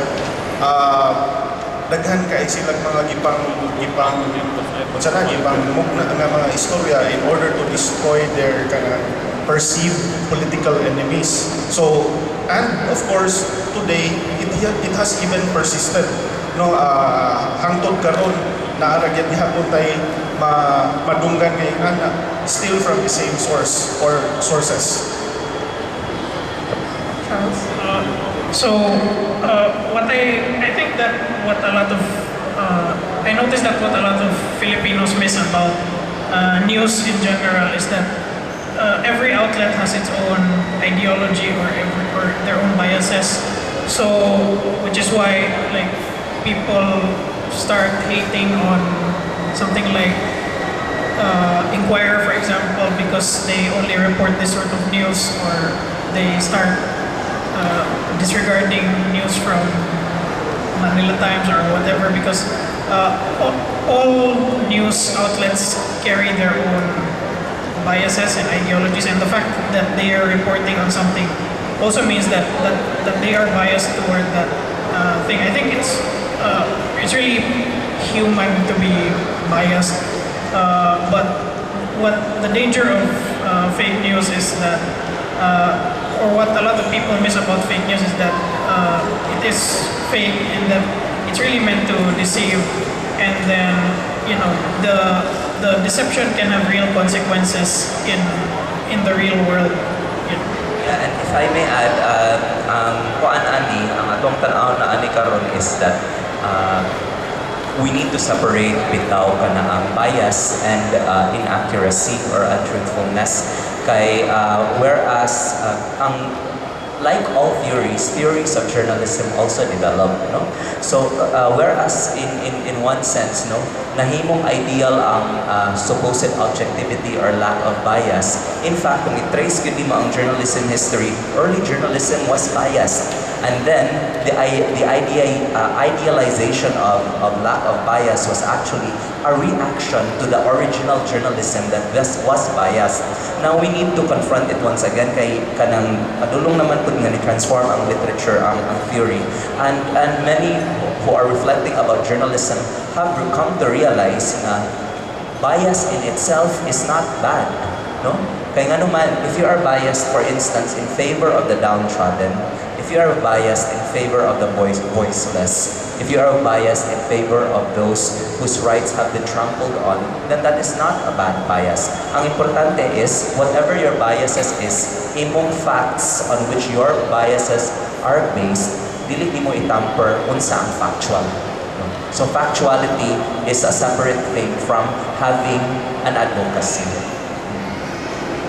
So, can we really say that knowing that or determining if an information is fake news or not is complex or complicated? It's not that complex noon. Kaya nga nung sayon ra man kaayo nga dili man lisod nga moingon ta nga bbc.com is a legitimate news organization and will have a systematic way of vetting the facts that it presents, the items that it presents. Pero kung mahimo na siyang bbc.com.tbs.whatever or bbc1.com or 1bbc.com, no? Klaro na kayo sa diha pa lamang na kanang nangawat na gani og idea sa identity sa media organization unsa pa baka ang content, no? The Guardian is okay, but if it becomes the Guardian 1.co.pinoy.whatever, no? Klaro na kayo, no? Kana sa title pa lang. Second, ang layout sa website, no? Magkabatian naman yun, no? So the grammar, sir. Oo. And then, ang grammar pag yun, no? My goodness, mura bitaw ka ng Then sometimes, no, ang headline ra mo ay kanang assertion niya. Ang body kay lyrics na sa kanta. Di ba? So, klaro kayo. Pag-share na sa uban. Shared pag yun, or say na, dagan nakitaan nga kanang kuan, maghimo-himo og fictional characters na kanang kuan kuno this person who is an official of the UN. I-google yun ako, there's no such official in the UN existing with that name. No? So, in fact, to a certain degree, fake news may be a blessing because it is an exercise in fiction, and it is also an exercise for those who want to be good copy editors. Ang mga copy editing teachers, di na mo kinahanglan maghimong inyong tests. Just let your students go to a fake news websites and correct the grammar there. Sakto. Charles, do you have something to add? Also, I'd like to add about fake news being a blessing in that it also helps us realize how gullible a lot of people that we know turn out to be. So, kind of, instead of like idealizing them, we we also like end up assessing them as our relationship to them or how we look up to them, and then we realize that they are also kind of human, or they are also prone to being gullible. So yeah, we that's when we can start doing like our introspecting on ourselves. Okay, so I guess I am kind of better at analyzing things than they are, something like that. So, ang pagtatag sa fake news, kung ano siya, kanang usually or most of the time, when we talk about news sites or websites, sa appearance pa lang, the layout, and or even the sometimes they use content. mga stock photos Yeah. that weren't even, or that they just ripped from the internet and copy pasted it. And not even related to the story or the content. Kanang magkaiba na rin ka na fake news siya, but for many, it takes practice, it takes critical thinking to really know that that's fake news, and it takes your own efforts, is what Sir Jason said, nag-search siya sa, or Google niya ang name sa katuniwan official, then wala di ay. So it takes effort for many of us, for many of us, no matter how obvious things are, to know that something is false information. Now, going back to the Senate hearing for the Senate Bill 1492, so it seeks to define fake news and to lay out penalties and charges for those who are found to be engaged in spreading fake news. What are your thoughts on this? Do you think this is necessary? Do you think it will be effective in addressing fake news? I think that's necessary niya. Sakto na gid ang panahon karon no nga ato na gid i-implement kay ngano man nagkagrabe naman ang fake news. So there has to be a government body tingali no nga who has to look into these kanang fake news nga gipang-peddle sa kaning mga tao no who are known to spread fake news.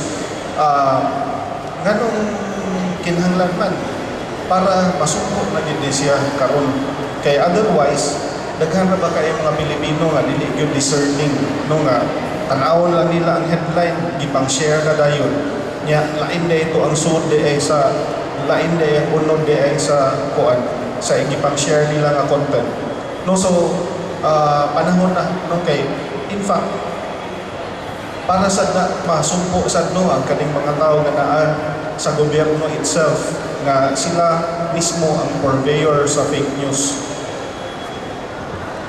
Charles? I haven't really followed the hearings per se, but I have like picked up sound bites here and there.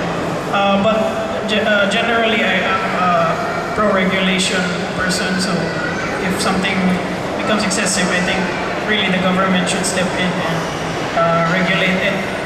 Of course, there will be people who will complain that the passage of such a bill will infringe on freedom of expression, or it might end up targeting satirical articles which are not fake news now, because satirical articles are really, or satirical websites are really, just there to make you laugh. But then, I think it's really important that we have a bill to regulate, or a law to regulate the spread of fake news, so that, because again, fake news has consequences in the real world. So in order to mitigate or to prevent those consequences from happening, it's really best to keep news in check. And I agree also with my colleagues, no, Sir Charles, Sir Dale, because it's important to have the minimum and good, no? No matter how well we will teach ethics across the various disciplines of education, ethics will always be only ang weakness sa ethics is it is aspirational. It cannot compel a person. But the law, because it can be penal, no? Makapunish man siya, mahimo man siyang punitive, it can compel a person, no? We can always teach ideals, but we need law in order to enforce something which is good. Ako alang qualification is mo ang among gibuhat sa Cebu Citizen Press Council, which is chaired by Public Standards Editor of Sunstar, si Attorney Pacheco Chares. What we've been trying to do is send documents to the Senate to offer the journalistic perspective of fake news. Kaya not only are the satirical writers in danger of being falsely accused, even ordinary journalists are also in danger of being falsely accused. And which is related to a point I wanted to raise earlier na kanaang aron maprotektahan po ang ato ang mga mamahayag in doing their work.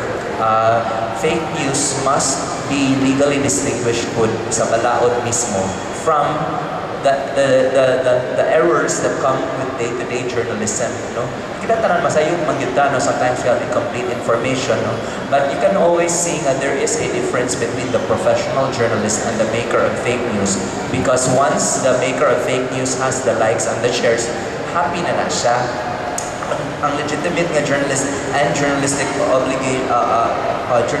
operator, maulaw maguna siya basta makarealize siya nga sayop siya, and so there's always a standard na we issue the correction as soon as possible. Kung print man gani in the next printed edition of the paper, or kung naaman gani sa website, at the bottom of the story there will be a line stating or disclosing that this article has been modified to correct the earlier report which falsely said that we regret the inadvertent error. So makaingon punta through the law, one of the markers that will separate legitimate journalists from those who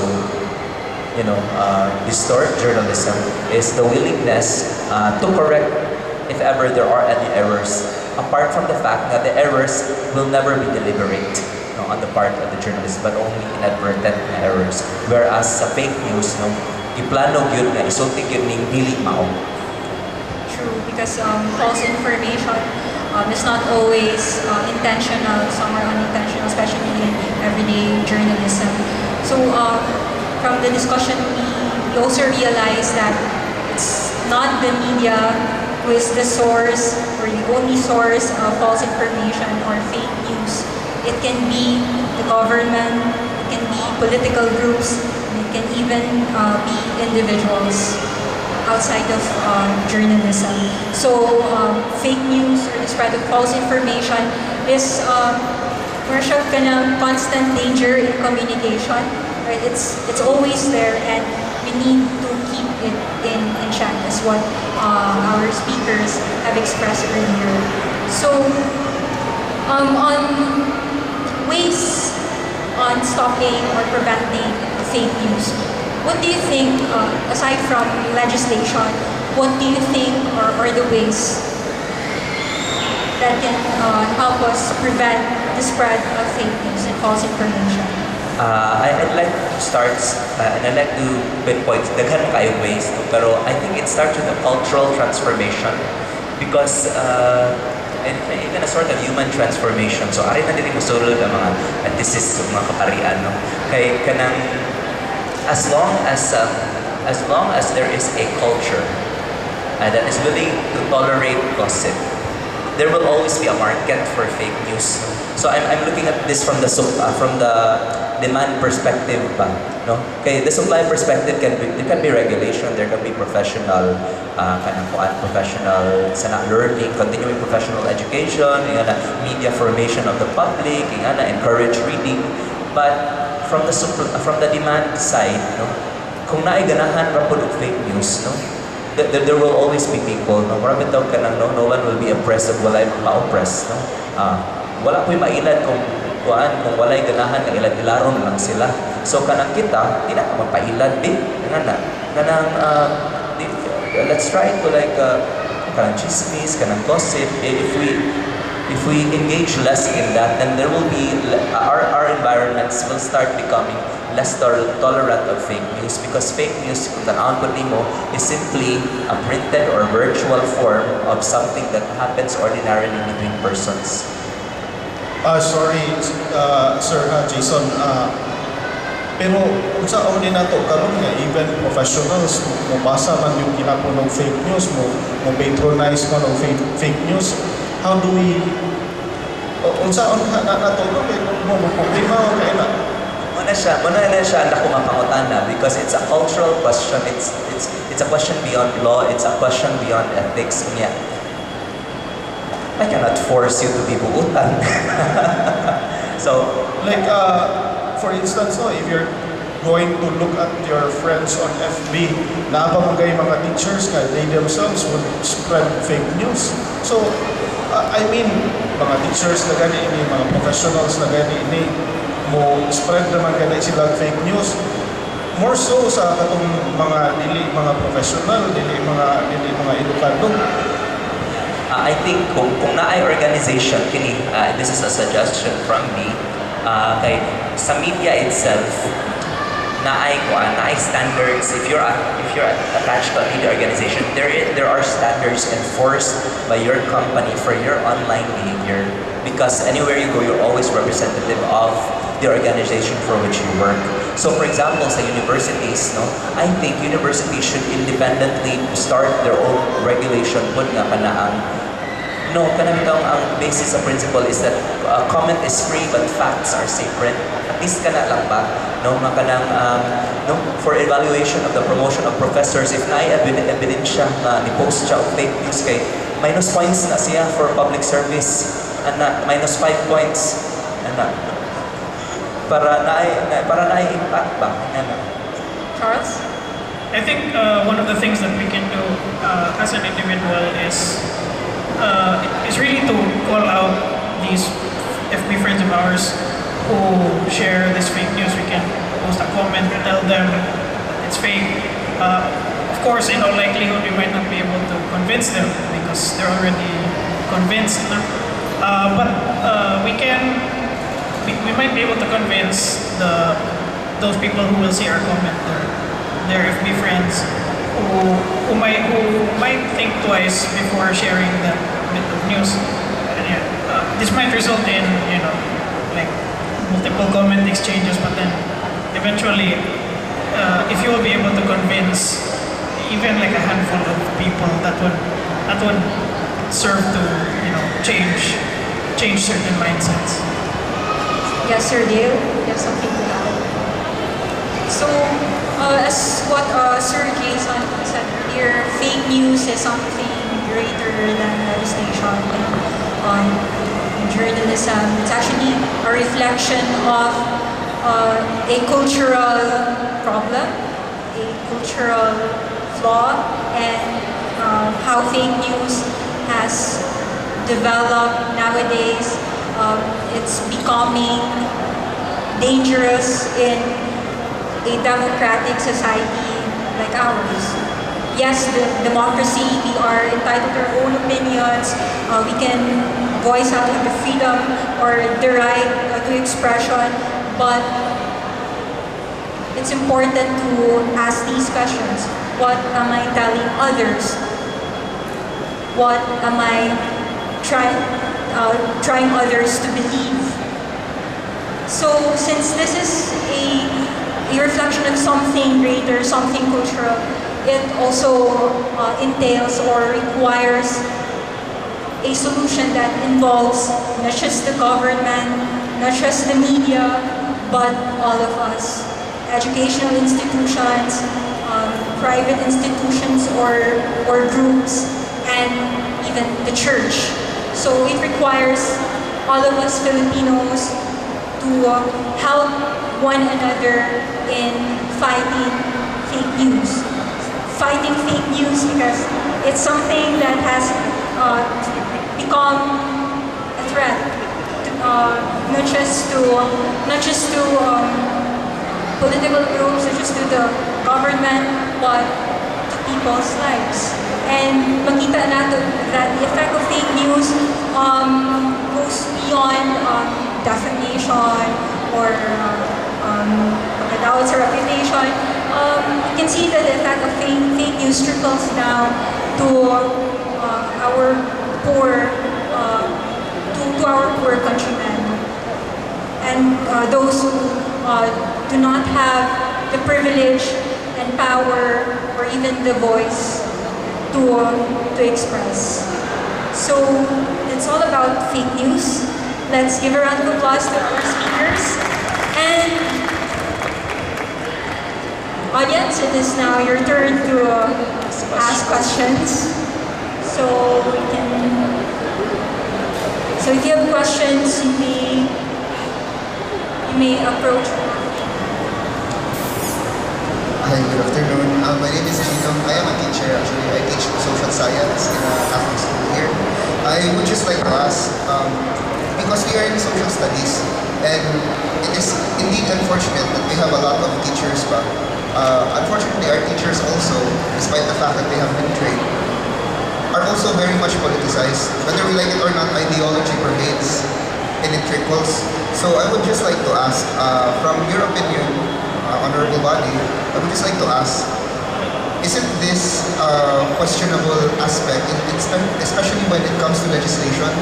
Because the first thing that came into my mind when we talked about it, legislation would mean that there are always parts and parcel of the Constitution that would be undermined.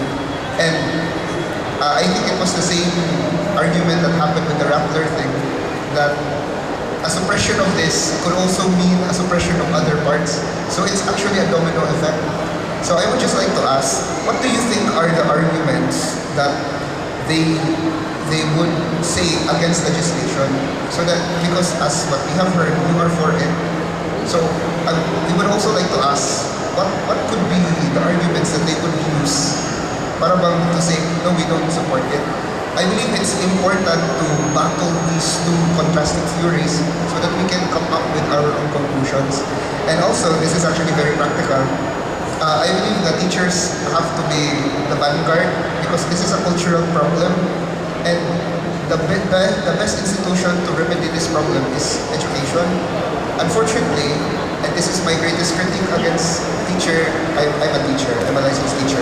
The greatest critique I have against teaching is that we tend to be very politicized even, that we are biased in very many ways inside the classroom, and we even influence this in our students. So aside from that, do you have any other kind of suggestions or tips for teachers to be able to mitigate this problem? Thank you. I'd like to start, and I think speaking as a journalist, our main argument against legislation is muna siya na kanang any politician or anybody who comments on a news story that doesn't like the news story can always call it fake news, and that would subject us journalists to false accusation and possibly to imprisonment or whatever sorts of penalties ganahan nila level against us just because we are critical or we have dissented. So at the same time, it's an act, in fact, sa Cebu Citizens Press Council, it's an act of trust on our part. We are actually making ourselves vulnerable by participating in the process of legislation, by providing definitions as consultors. But it's a risk that we are willing to take because we are willing to show to the public na if in the case that we do make errors, we're willing to correct them, we're willing to apologize, we're willing to print a retraction.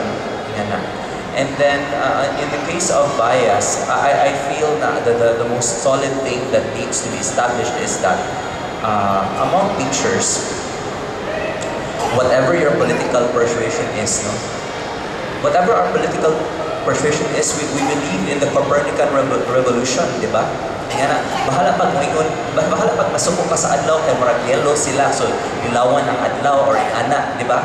But you cannot dispute the fact that the sun rises conventionally in the east and sets in the conventional west. So, naamay mga butang na we can always agree on regardless of what our political persuasions are.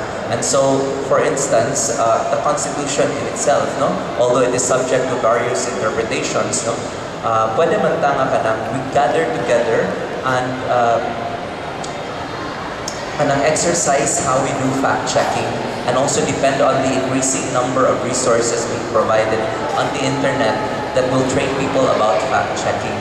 Of course, magawas mo ba? Check ka ng tautological, kaya mo na po ng teacher na who are the people behind these fact-checking mechanisms. But again, there must be a willingness to trust, and then the fact that one holds an ideology must not lead one to extremism.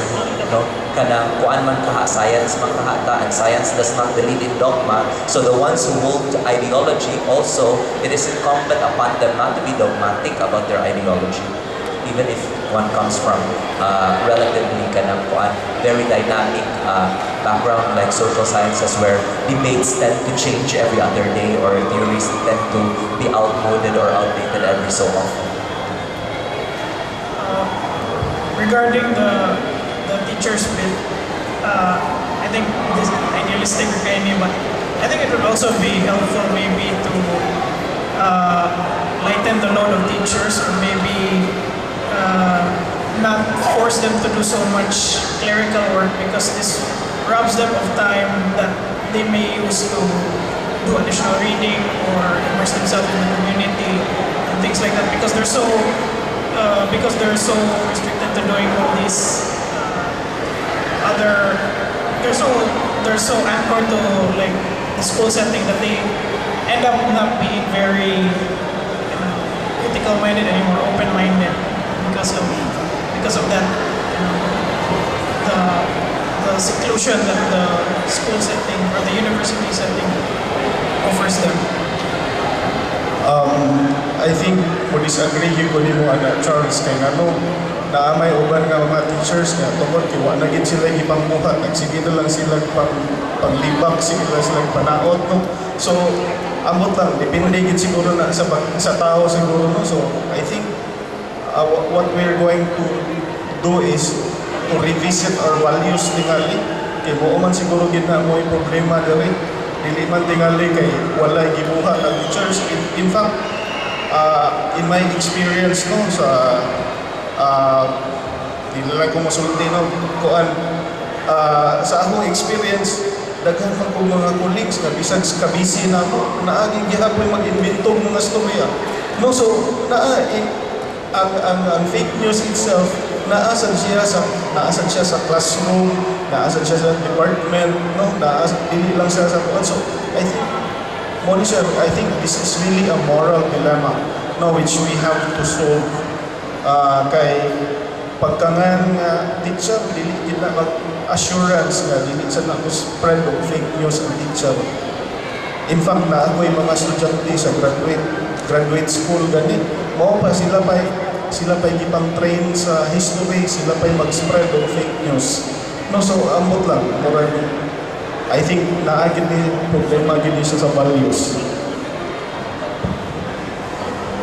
Just to add, to address Gina's question on legislation, the counter argument on it, I find it interesting to know that the former dean of UP College of Mass Communications, Dean Luis Teodoro, said in one of his talks he feels that it is not necessary for the Senate to create a bill to penalize fake news because we already have the revised penal code 15 and 14, I think, penalizing fake news. He is more, but he also said that he is for opening conversations on fake news, how should we define it, but he is more for media literacy for the public. He believes that educational institutions, schools, and the classrooms should be the first ones to empower people, especially the young, in being critical enough to know what's fake or not, and to address related problems. So have you answered the questions? Any more questions from the audience? Yes, we have Andrea. Good evening, I'm Andrea Lim. I was a mass communication student in Cebu, and now I'm taking my master's in literature in USC. So my question is direct. I want to ask Sir Johnny about this. What are your thoughts about the contributions of citizen journalism to various forms of media? Do you see it as a can be recorded and posted in an instant in social media with the perception of that certain citizen that what he or she is saying is already verified because it's a first-hand experience. This is a somehow similar ideology that those who make fake news spread, that they are close or actually experiencing something, maybe an injustice or whatever, so they should be believed in. What are your thoughts about how media is handling the information directly from the citizens in present coverage? I'll start with an analogy which I hope will not be false. Ang karpentero na ay martilyo, na ay lansang, no? And then sa iyahang pagtrabaho, matawag na to siya karpentero, di ba? You know, I can always pick up a hammer and pick up a nail and then start using the hammer and the nail. Does that make me a carpenter? No. Yan na siya.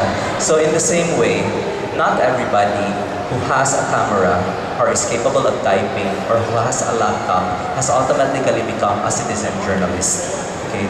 Even such a phenomenon as citizen journalism needs to be verified and certified by standards. No? Kasi pasabot na to by citizen journalism. If I can post a picture, for example, of a fire going on somewhere, have I become a citizen journalist? No? Nga na, probably you are a social media user, but you're not yet a citizen journalist. No? Okay, can you provide the context of the fire, the exact location of the fire? How many people are, no? Kulangan man, partial man gapon ang information nga imong gihatag, no? That is why even if everybody can use a hammer or a nail, we still need our carpenters. In the same way, even if everybody can use multimedia devices, we still need our editors and our journalists because they're the ones who exercise the discipline of verification, no? Which is a very thorough discipline. No? They're the ones who exercise libel proofing. No? Sometimes we look at an article and it seems like, oh, I can just write an article like this in 5 minutes. No, you have to do source triangulation, you have to libel proof your argument, you have to make sure that your grammar and your style are according to house standards, you have to make sure that you are not excessive in your judgments. No? So something that looks so simple on the part of journalists is not easily imitable by the general public. So citizen journalism has its advantages because, for instance, sa Cebu Daily News, naamanig section na mauba, and it's how Cebu Daily News brings the government and the people closer to one another. Because kung naakay dalan, for example, na kanang libaong, imong ipas ang picture sa moha, we will give you the platform in that mauba section to kami na mangita kinsay barangay captain nimo, kinsay asa na barangay ang location. So kana pa nang ganidaan ka example, you can give us a picture, but perhaps you're thinking in your head that the barangay nga naay nga nangadalan is Labangon, when in fact you're talking about Tisa. Kami na mo verify asa gyud nga barangay, no? So there are things that you can do, but there are things that because citizen journalism is done by people who have primary works and other sidelines that is not journalism, no, still requires the work of journalists.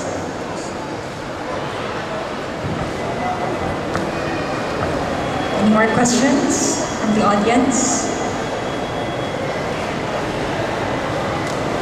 Questions? So I guess that's it.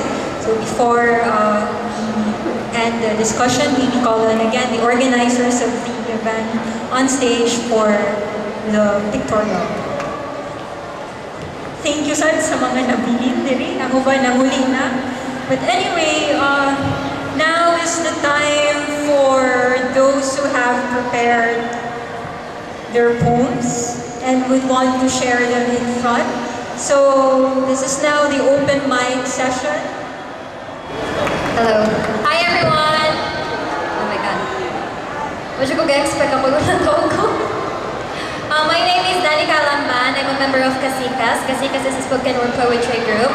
And if you wanna check us out, we have this Facebook page, KASIKAS, Casitas. Now I'll be performing two poems for today. The first is a Binisaya one, and the second is a Tagalog one. Tagalog. First, ang title sa akong Binisaya nga poem kay Saksing.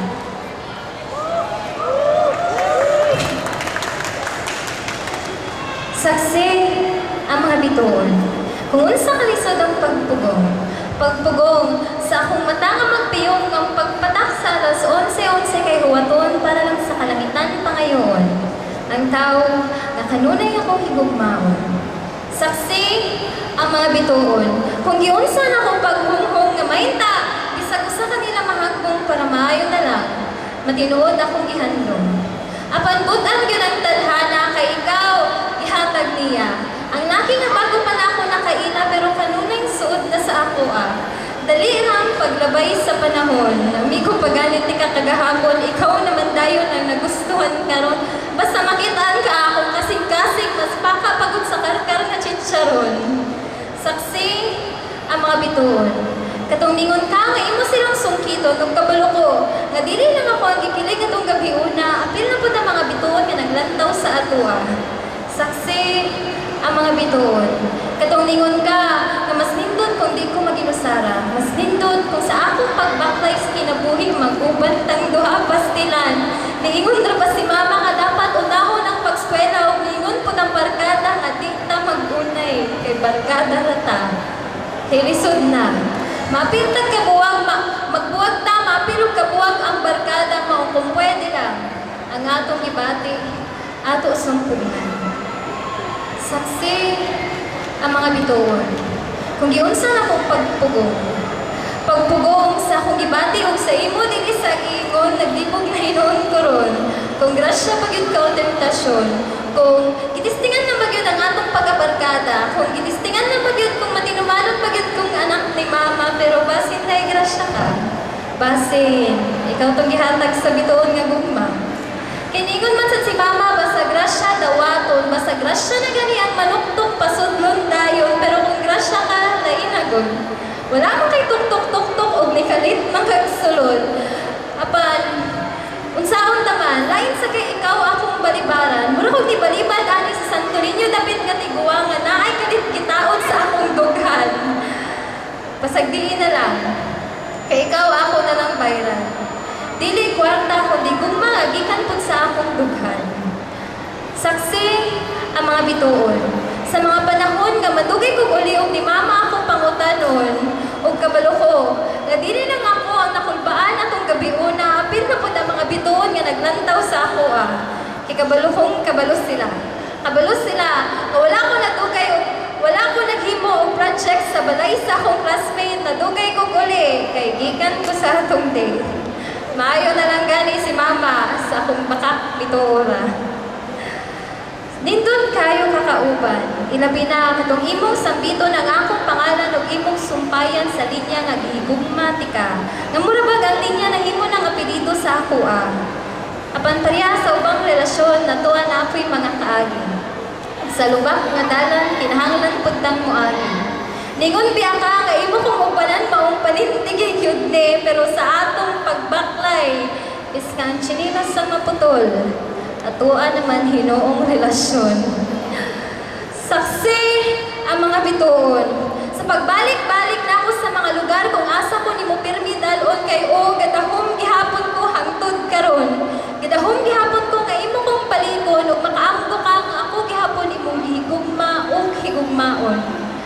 Pero sa akong mga gibisita, maski anino nimo wala na ko nakita. Bis na ikaw ang akong makitaan ni imong suot nga igagaw ang akong nasugatan ug dito na nako nahibaw-an ang tanan-tanan. Wala gid ko naginusara ato sa imong dughan. Ana pakasauna nga ako imong prinsesa kay ngano. Pila day kabuk imong palasyo gidungan minimong duha. Abi ba na akong dako na ang pusa ni Doraemon ug ang bag ni Dora pero mas dako mong kasing-kasing sa inaigo minto Ingana gyud siguro na kung ang tao dili makontento og usa. Saksi ang mga bituon. Kung giunsa na kong pagpugong sa kong luha nga dili sa mahagbong kay basta mainumduman ako imong nawong ang samad sa kong kasing-kasing magmulmul dayon. Lingaw pa kay ko sa una o paminaw sa imong mga saad nga murag buwak sa ako ni mong panghatag pero mga buwak nga dili sama sa naa sa siraw nga nindot og tinuod. Kundi mga buwak nga sama sa naa sa 10,000 roses sa Cordoba. Nindotol pero di tinuod. Saksi ang mga bituon. Kung unsa nako kasayo matulog karon. Dili na nako waton ang pagpatak sa alas 11:11. Kay ningon si Mama, tas pang panahon, kung di dapat magdali. Thank you. Now the second piece is entitled, Sino Ako? Tinawagan kita sa kalagitnaan ng gabi. Alam kong hindi tama, alam kong mali. Pasensya na. Pasensya na at aking pinagbigyan ng nangangati kong tengang nais marinig ang boses mo, Sinta. Pasensya na. Wala pang 10 segundo'y sinagot mo na ang katagang, sino to? Ang una mong pinakawalan sa kabilang linya. Hindi ako makasagot. Hindi sa kadahilanang wala akong maisip, kundi sa kadahilanang marami akong pinagpipili ang sagot. Sino ako? Ako yung taong pinaasa mo. Yung taong sinabihan mo na mahal mo siya. Yung taong ginawan mo ng plataforma tungkol sa magiging pamilya. Yung taong pinaniwala mo sa walang hanggan. Yung taong minsan mo nahalikan. Yung taong inilipad mo sa kalangitan. Yung taong inilipad mo nga. Biglaan mo naman nilisan. Ako yung taong minsan ay tinawag mong iyo. Yung taong ipinalit mo sa ibang tao. Yung taong umaasang babalikan mo. Yung taong magbubukas uli ng pinto sakaling mag-iba ang tibok ng iyong puso dahil mahal o. Ako yung taong nagmahal sa'yo. Inago mo.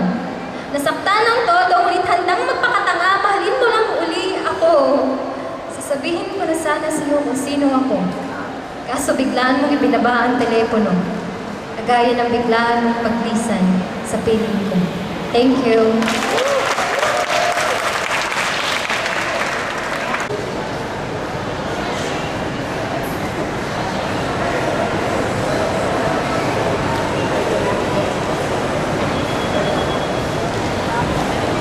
Good evening. Ako tayo si Chen. Then, kanang nakoy duha ka piece. First one is English. Then, kaduha kay Binisaya. So, ang first nga piece is entitled Love Grows. Love grows when I met you on the streets. Kiss your lips, your eyes meet, told you my wildest dreams. And then, there's this uncontrollable fire, so pervasive, you can feel it.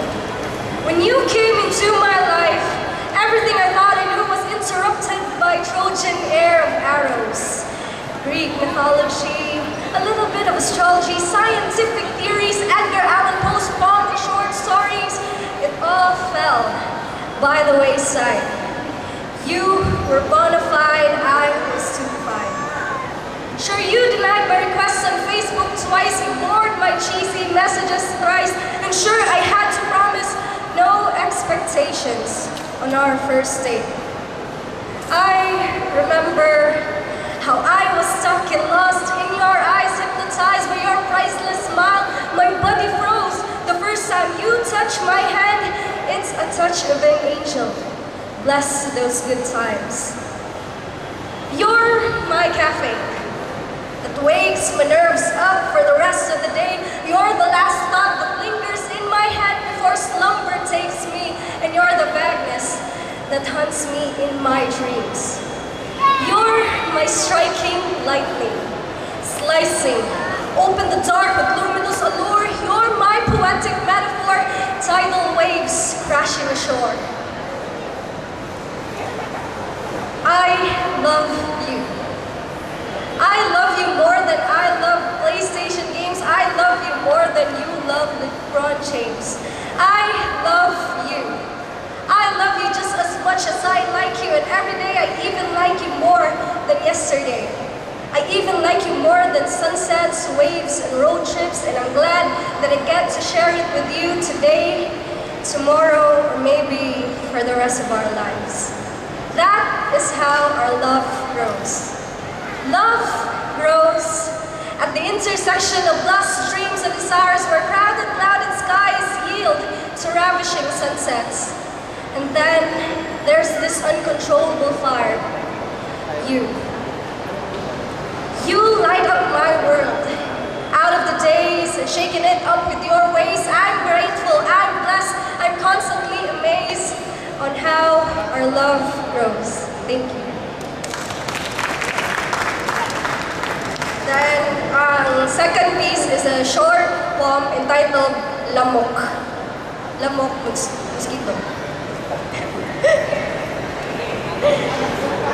So, lamok. Sa dihang ako padung matulog, usa ka butang akong nahunahunaan. Pagkanindot unta dutong murky kung ako mahimong usa ka lamok. Diin may kahigayunan ako nga mobatog ngadto sa nagkadaiyang bahin sa imong malaartistang kupis ug mahibaw-an nako unsa kanindot ang tuol ko nimo. Apan tungod kay nagdala ragdimal akong presensya ug sa diha-dihang nabatyagan mo ako, mangwa kay gibuhat kundi gihapak mo dayon ako. Ug ang resulta, perteng malasa. Pero pagkaninduta, napudlong ako nga wala sa oras. Apan wala ko palagi kamahayan. Tungod kay namatay ako nga ana nga sa imong mga kamot. Salamat.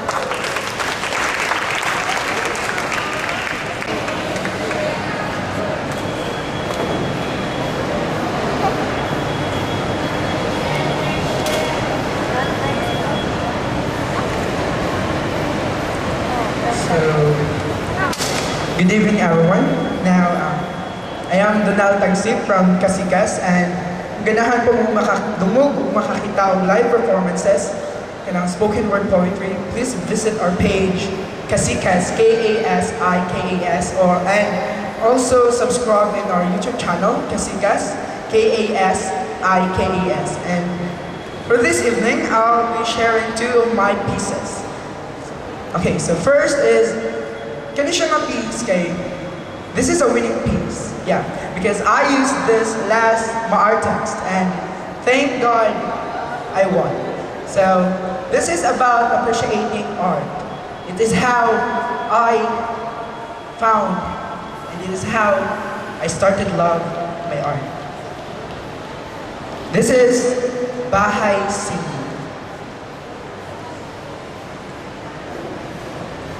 Ang lahat ng bagay dito sa mundo ay may kanya-kanyang kwento. Kaya hayaan niyo ako na ibahagi sa inyo ang kwento ng sining ko na aalala ko pa. Nung ako'y bata pa habang hawak-hawak ang lapis at ang papel, tinawag ako ng mahal kong lolo. Dali-dali akong lumapit sa kanya, tinanong kung ano, ang sagot niya ay, halika. Dadalhin kita sa lugar kung saan mo matatagpuan ang karugtong ng iyong pagiging sino. Sa kanya ay sumama ako. Nang kami nakarating na, ako'y medyo nagtaka kung bakit sa harapan ang tanging makikita ay isang bahay. Ang tanong ko'y bakit, ang sagot niya ay, yan ang bahay sino, kung saan nabubuhay ang lahat ng obra. Kaya ngayon pumasok ka na, tuklasin kung anong meron ka, ano at paano. Ang gumugulo sa utak ko habang unti-unting binubuksan ang bahay sining na ito.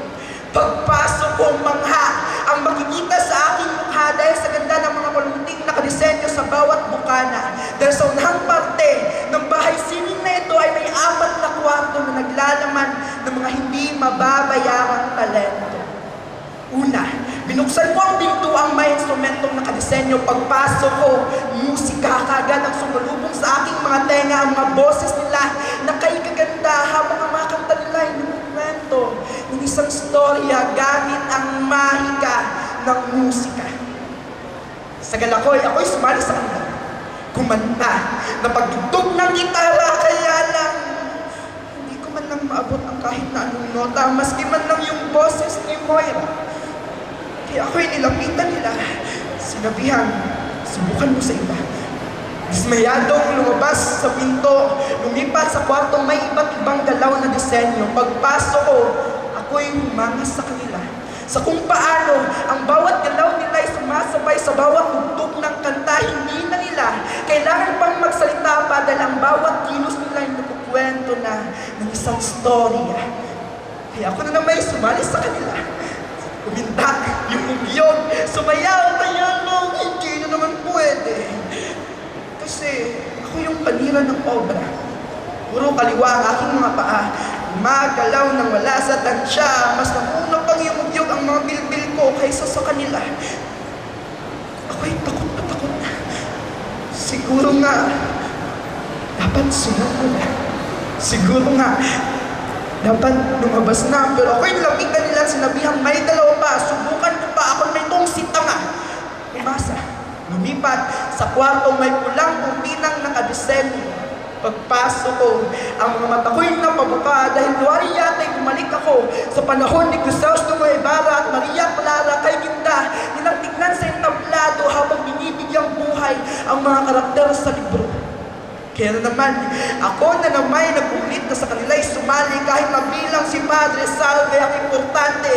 Sa tanghalan, ako'y kasali, kaya lang hindi na naman pwede kasi kahit na isang eksena, hindi ko mamemorya ang mga luhay patuloy na tumutulong. Kahit dapat ay tumatawa.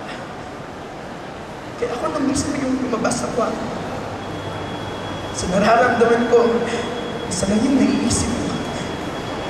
Siguro nga, hindi ako katulad ng mga taong nandito. Siguro nga, hamak na bata lang ako. At sa hindi malamang dahilan, biglang bukas yung muling kwarto. Ayaw ko ba sanang bigyang pansin ito, kaya lang sa pagod, sa pagkasuko, pagkatalo, bigati, nagpatianod ako. Pagpasok ko, hindi ko na binagyang pansin pa kung anong sa kwarto ay nakadesenyo kasi wala ka namang ibang makikita kundi isang lamesa at upuan doon umupo. Yumuko, tuloy na umiyak nang biglang may nakapa ako sa aking bulsa. At doon ko naiintindihan na sa kwartong ito ay lamesa at upuan habang sa mga kamay ko ay ang lapis at ang papel na pwede kong sulatan. Dali akong lumabas sa bahay, sining na ito at buong sayang ibinigas sa lolo na lo. Nahanap ko na. Matagal ko na palang nahanap kasi lo, hindi ako kumakanta pero ako yung gumagawa ng kanta. Hindi ako sumasayaw pero ang mga letra ay pwede kong mapagalaw. Hindi ako isang karakter sa kwento kasi ako yung gumagawa ng kwento. Lo, isa akong manunulat, isa akong manunula, isa akong makata. At yun ang kwento ng sino ko. Maraming salamat. Before I proceed to my next piece, I would just like to recognize the presence of my mother, Mary Jane, and my two sisters, Daniela and Danica, and especially my cousin here, Jen Stephen Sister. Karoon ng mga millennials, bisag crush ni mo siya, pwede na kang mag-move on niya. So, wala pa kayo uyab ha? Crush ni kisa na yung mga naka-move on? Mga nagpaka-move on.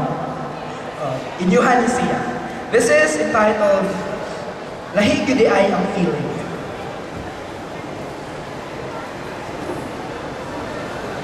Lahi gudi ay ang feeling katong gihigugma pati ka o karong naka-move on. Oo, tinood nga na-fall ko nimong inampaka o buwa ko nimong sawa ang resulta sa maran ko ning gugmahapan ay nagkapalaka kay naka-move on na ko nimo. Pasalamat ko sa tanang santos nga giampuan ni mamag nakalingkawas ko atong kamahapan karon nakahukom ko nga may nakong ibahani minha kanimo ang bation ko katong nabuang pakunimog sa karong nahuwasan. Una, magsugod ko sa sinugdanan natong duha bisag ako ray nakahibalong nga na. Kinumdum pa ko katong niduol kag nangutana kung mao ba niyang section manga. Ambot ba kung naunsa ko atong adlaw, naghuot ang akong dughan, nahuntag laway ang akong tutunan, nagturog ang timukong kalawasag na marog ang tanang buhok sa akong bugan. Inunahan na gid na siya basta ikalay mangutana mula kong bata magkapakapasa mga storya pero karon nga naka-move on ako, pangutan ako sa tanang pangutanan nimo tubagunti ka diretso walay breno pangutan ako kung giunsa na ako pag-move on nimo papilion pati ka kung pang Miss Charo o pang Papa Johanna sige. Apilon nato si Corina Sanchez o Jessica Soho kaya hilig makag documentary films history wala tay future. Ikaduha, katong gihigog mamati ka, kabuang ko nimo. Anino pa lang, I know it's you.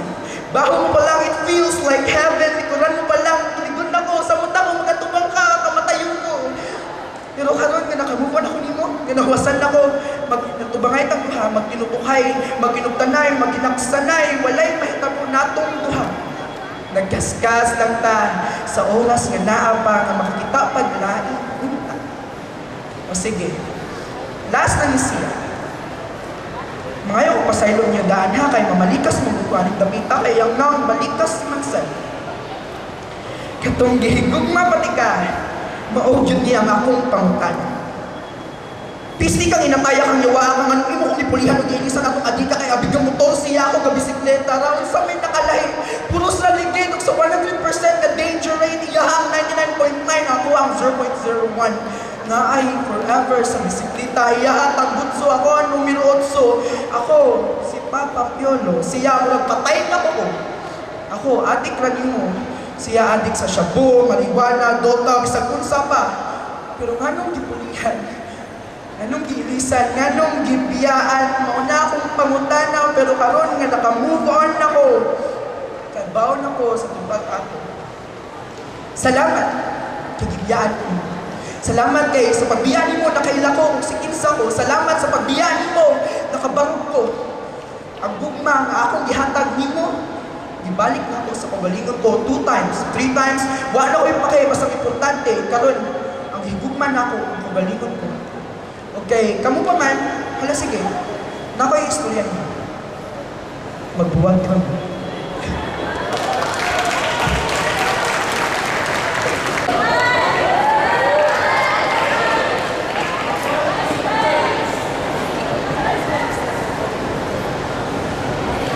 Hello. Ayaw lang pansin na akong short. Anyway, ako din si Gerald. Ang first na mga piece, kay para ni sa mga tao nga hilig o chat-chat sa dating site, kanang abi nila mauna, pero gibiyaan na dahil sila. And I have a challenge to each one of you. Ang half part sa akong piece, ganahan ko na namoy inyong own interpretation.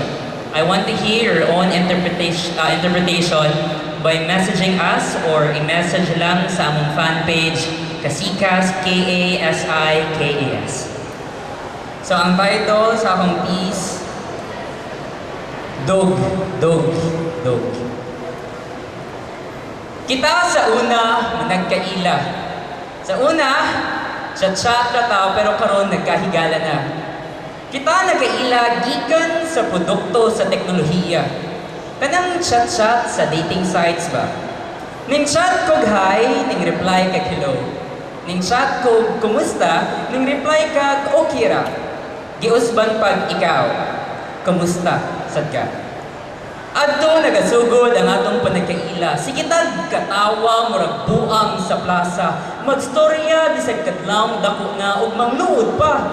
If di na replyan ba? Sa atong panag-chat, nakahukom kang magkita ta. Shit, puta! Dug! Dili ka to, tingog sa langit nga kawanon, kundi tingog ka to sa dughan kong kabuthunon, kaysa kakuyaw o kabalaka, kay lahi baya ang chat nga storya o ang personal nga chika. Usahay magkagusto ta sa taong sa chat lang, pero inikita, ayaw lang sa. Mo kadto ang mga hunghong sa akong utok, mura kong gituok sa kanegatibo sa akong paghinuktok, pero sa mga storya mong okay ra. Wala na'y plema, dili ko mamilig amigog amiga. Ako nakalma o nakadesisyong, sige, karong gabi ha. Pero alas 4, alas 5, alas 6, ug alas 7, alas 8, alas 9, pero wala pa ang piste. Gilamok na lang ko paabot sa fuente ug nakahukom na lang na mubalik na lang sa agi. Pero ning sugat ka nako ang taong nga nagnisi, mga dimples nga gilagmon sa baha sa UV, mga api nga kasing sinaw sa dalan sa SRP ug kasing hamis pagyud ni Bimbi. Nangayo kag sorry kay traffic daw ang Mandawi. Ako pod nag-inoe pero imo ra kong gikisan og gikalig pod ang askal. Sa atong panagstorya nakaana kag Mag-movie marathon ka na. Asya, man. Akong pamatana. Sa inyo lang. Dog, dog, dog. Dili ka to, tingog sa langit nga kawanon, kundi tingog ka to sa akong pagkabigaon kay kung mag-movie marathon. Nay mabuslot nga bumbong.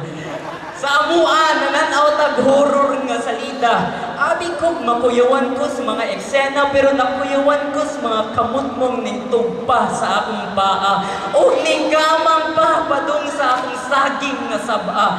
Ning init ang akong kaunuran, ning kuba o kusog ang akong dughan, ning bukal akong dugo ug sa makadiyot. Ako nabugo ning bawas kas imong lihok nga anay o kita nagpinaakay nga murag mga vampirang giatay o sa kadugayan mga hangos o ago sa kalami ang kusog nga nasinati. Kita nagtagbaw atong gabiuna nang atawa naginitikay nga murag ikaw gakura ang napuyo atong adlaw or lugara. Pero sa diha-diha nahilom ko sa pamutana mo. Kita na? Sa walay pagduha-duha, ako ni Gakos o gitando o gihalok sa taman o giusban pa yun ang pang-round 2 nga laban o kita na hinanok sa atong katulog nga puno sa katamis o katagbawang pagkaanindot. I need your interpretation on this. Kahayag, buntag na. Ako nakamatawid, matching smile pa o tikapakapa o hikap sa akong tupad para matuhon ka. Pero ako natingala, ang pahiyong na inisdan man sa mga luhang kaagason. Ning balik na pod ang kasakit nga naghinay-hinay ang dunggag sa kapait. Ako radi ay nagdamgo. Nagdamgo kung unsa kanindot ang atong unang panagkita. Damgo sa atong kanindot or maanindot nga kagahapon o di na mo balik. Bisag ikapila, i-click ang replay button. Igo na lang kung nigakong sa akong kaugalingon o pugsong dawaton. Ang dali mong kamatayon, lagi dawaton pero ambot unsaon. Gikuha ko ang PC sa akong kama, gihigon sa kisame nga perting hugawa. Gihulbot ang bangko, dili lingkuran kundi tamakan. Ug nakadesisyon kong muapas ko, huwat ako, padong nako, pero Dili kini mao ang ganahan mo. Dili kini ang gusto ko mo. Naglibog ko ambot unsa ang mahitabo sa dagan sa storya ko kay ang niagaw. Mauman na Ginoo. Ning naog ko og gigunting ang PC nga bitin. Naligog nag-ilis nga murag gamay bakti ug ako nilakaw. Ning sulod sa usa ka balay kung asa daghang sugang naglatay ang kahon kung asa ka ni pahuway sa kanunay ning hinay-hinay kog duol og ning sudong kanimo luha ni agas ngaping ni kurog ug sa makadiyot nilanog ang dog tingog kadto sa langit nga kauwanon ning duyog nagikilak sa gibati kong kasakit o kamatayan. Thank you. Yeah, let's have the last one for me. This is for the LGBT community, katong mga members sa LGBT. This is a very short piece. So, the Kasikas is also supporting you guys. So, I hope you're gonna like this. Ana sila ang gugma na ilaing-laing bersyon o forma. Ana sila, ang gugma dili magbase sa hitsura o standard sa pamilya. Ana po sila, ang gugma dili magbase kung babae o lalaki ka. Kaysa pagkatinuod, ang kasing-kasing walay penis o vagina. Bantog ako nalipay katong nagakita kay wala ko damahan ng exist diay ning butanga. Pero kining relasyon na daghang babag ug storya. Kung kita maglakaw maginitay sa atong kamot diskriminasyon atong mapaabot kay lagi mga bayot, mga hugaw daw sa palibot. Kung kita magkuyog bisag asang lugara mata sa katilingban murag CCTV camera. Perting tutuka. Kanang sa Facebook mag-post o mag-status ta, agoy, mga suko sila sila nga murag maoy na katag-iya kay lalaki daw tang duha. Ikumpara bata sa itong natabliya murag unsang pagkahugawa. Mo-comment pa tag-as nga mga litaniya nga gipanglaban gikan sa verses sa Biblia. Pero ilang kaugalingong sala dili katultol asang libruha sa Biblia dapita. Kanang anak sa silingan kami duulo niya tawgon ang papaulion kay baka daw matakdan sa sakit nga pagkabayoton. Asa ang hustisya sa ilang utok nga bulbulon. Magyaw-yaw pa kung kami magtubag-tubag tagaig kog respeto kung paninyo. Pero depende kung angayan ka sa gitawag nga respeto. Angayan siguro kang iispalto. Kung hambugera ka mo ingong respetua sad ko kay ang respeto makuha na kung naa kay imo. Ana pa ang kanta, love is something that you give it away and it comes right back to you. Gugma ang among gihatag pero nganong diskriminasyon ang among nadawat para kita magpuyo sa kalibutang komportable. Panaghiusa, gaksa ug hagki. Ug ang gugma isabwag, ayaw iwakli. Ang gugma usa ka mata nga lingwahe nga bisag kinsa makasabot bisan pa ang butete. Diskriminasyon, hinayi, gugma, patuski. Ay kitang tanan ng ginahanglan. Thank you. Hi guys, once again, I'm MJ Vargas and I'm also from Casitas.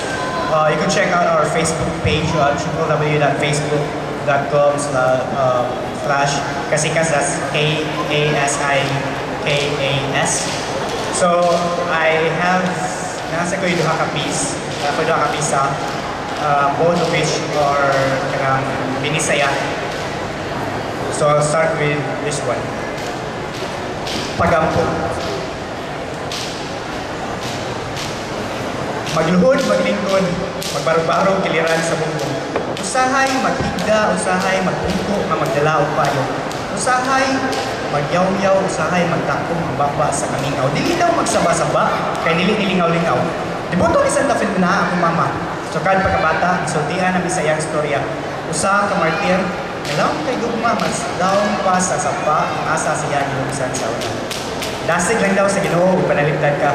Sama sa pagtuon ni Santa Fe na bisan gidauban na siya sa kayo, huwag ka po'y touch ka. Itira na siya mga pana, panuwag ka siya sa mad bisan usa. Mituo ko, panasa siya. Nagkasamad-samad ko sa akong pagdato, apan di ka man siya makita. Ay, sayop siguro ako pamantana sa kani. Asa ka ba? Asa ka kaniadtong nagkalisod ko sa pag-eskwela. Makabisita ka sa Basilica del Santo Niño pero wala ka makabisita sa kuha. Mutuo ka sa mga santos na wala na, pero wala kay salig sa imong anak nga napa. Kabaw ka sa ilang storya, pero makalimot ka usahay sa pangan sa imong bata. Usahay lalagi pa sa ka mo sa dughan panagsa. Nakainumdum ko niya itong niswila ko sa usa ka pribadong eskwelahan di na nagkaton ko kung unsa nang 1+1, kung unsay pasabot sa mga binuhatan sa atong tinuhan, sa mga rason sa kasakit nga atong madatnan. Apan bata ko ato, nilapos sa tanan sa pikas lugan. Kaon, eskwela ato, duwa, ang perminasa akong manipatakan, na ginhaot, ang dili makalimtan ang nakatanan. Apan wag itudlo sa eskwelahan, unsaon ato pagluwas ang atong mga kasinatian. Wag isulti ang pamagi sa pag-move on sa mga butang nga nibiya na. Tuod, magmatkon ta sa rason nga nung nibiya sila. Gituluan ta sa pagtimbang sa kabugaton sa usa ka butang. Apan wa ta sultihin usaon ato pagtimbang ang kasakit nga nasa atong dughan. Kay bawo ta nga ang 1+1 madumagan. Apan wa ta kabaw usaon ato pag-minus ang atong mga kalisdanan. Ato ni masayran sa subject nga history. Di na mga paghitabo or gabali-bali. Pero bisan inana pa man, mituo gyapon ko. Mituo sa Ginoo. Kay kung wala man ganito more, wala ko'y pagtuo sa mama nga nagpadako nako. Sa mama nga bisan dibog usahay nagtulog gyapon ako saon pagampo. Pagampo nga magsugod sa amahan dili sa inahan mo tapos sa amin pero usahay ako makatunggan. Pero manun tidunay kagikan sa dughan. Dili lang sa alimpatakan, dili sa pagtuo sa gamanan. Apan dili ra kani sa simbahan to masayran. Dili ra sa lamisa ang atata ang kaon lami nga sudan. Bisan nasa makampo kita. Magkalisod man o magkalami ang istorya. Magampo sa classroom na unta, dili masakpan ang paligo. Sa garden kung asa ang hidden leaf mitubo. Sa mga budisco ka sa mango. Ngayon ta daghang chicks nga wala itlog dito. Pero bisan ina pa man, maragid kini akong pagampo kanunay. Ngayon ta akong ginikanan wala nagmahay nga ilang anak guyo sa isan pag magkalisod sa panimalay. Pagampo ngayon ta ilang masabtan ilang anak nga nanikamot nga iyang kaugalingon maswag. Bisag daghanang samad-samad kay sige na galagma. Apan nanikamot gapon ug bangon ug tambal sa mga nanak. Pagampo nga kining akong pagtuo dili unta mawala. Pagtuo dili lang sa Ginoo kundi dili pagtuo sa akong pinalanggang mama. Sa mama nga napailahila namo sa Ginoo nga himaya. Nga bisan kapila nimo siya tawgon di apon na siya magpakita. Hinawag nga kining pagampo ko madugog sa Ginoo kung naa man ganito. Kay kung wala magpadayon na gapon ko gampo pero may bisan paggamay na siga sa kandila sa Basilika o sa Mount Carmel. Paglaom ko dili maginaon sa Amen. So the second piece is entitled Bangaw, and I just made this one recently. This week. So it's also about kanang sa LGBT one. It's also my LGBT piece as a Kasikas member. And here goes, Bangaw.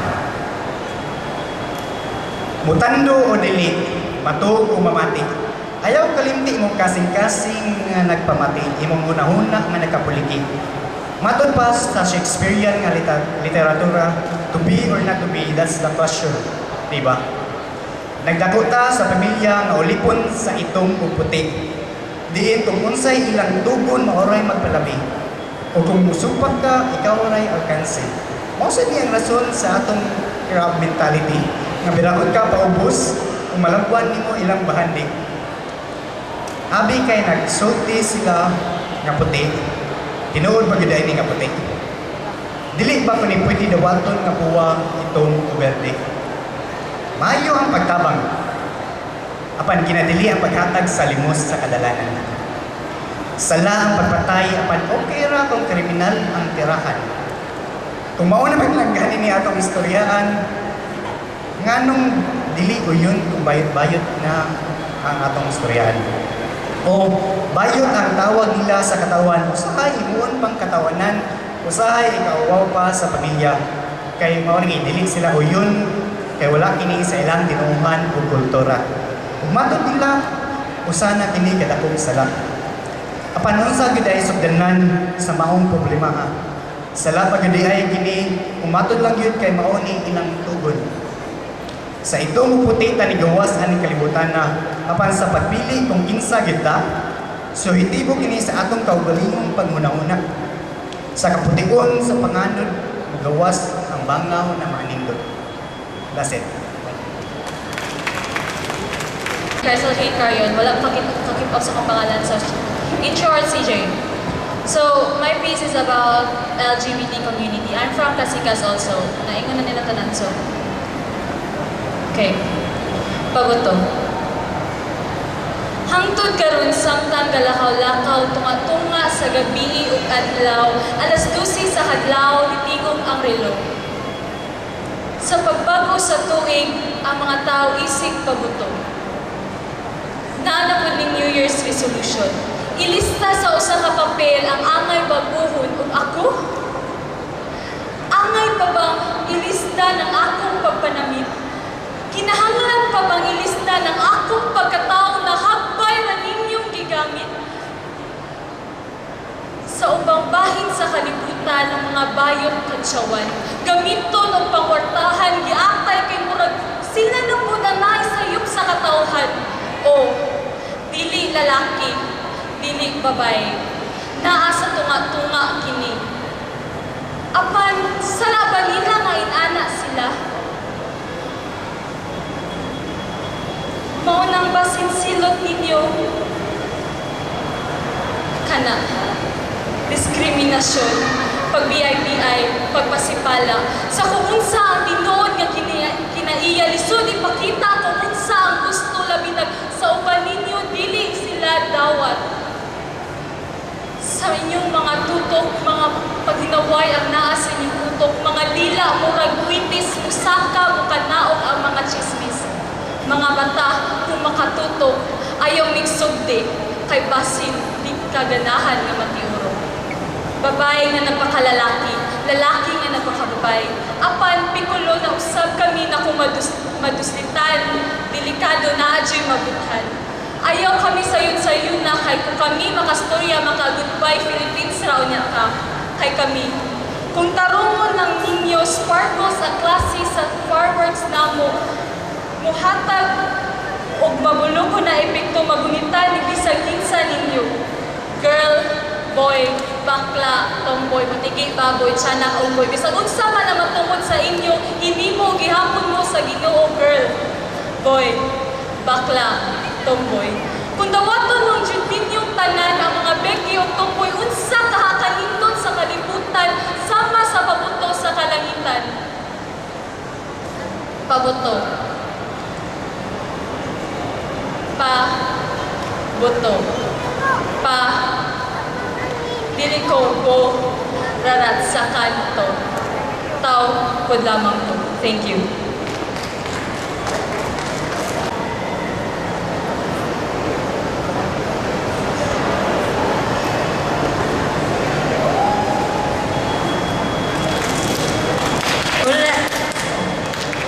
Hi, I'm Elementary Girl Hospital, Kauban, Cebu. Ulahin na. Sa kahapon, gikan ko sa eskwelahan.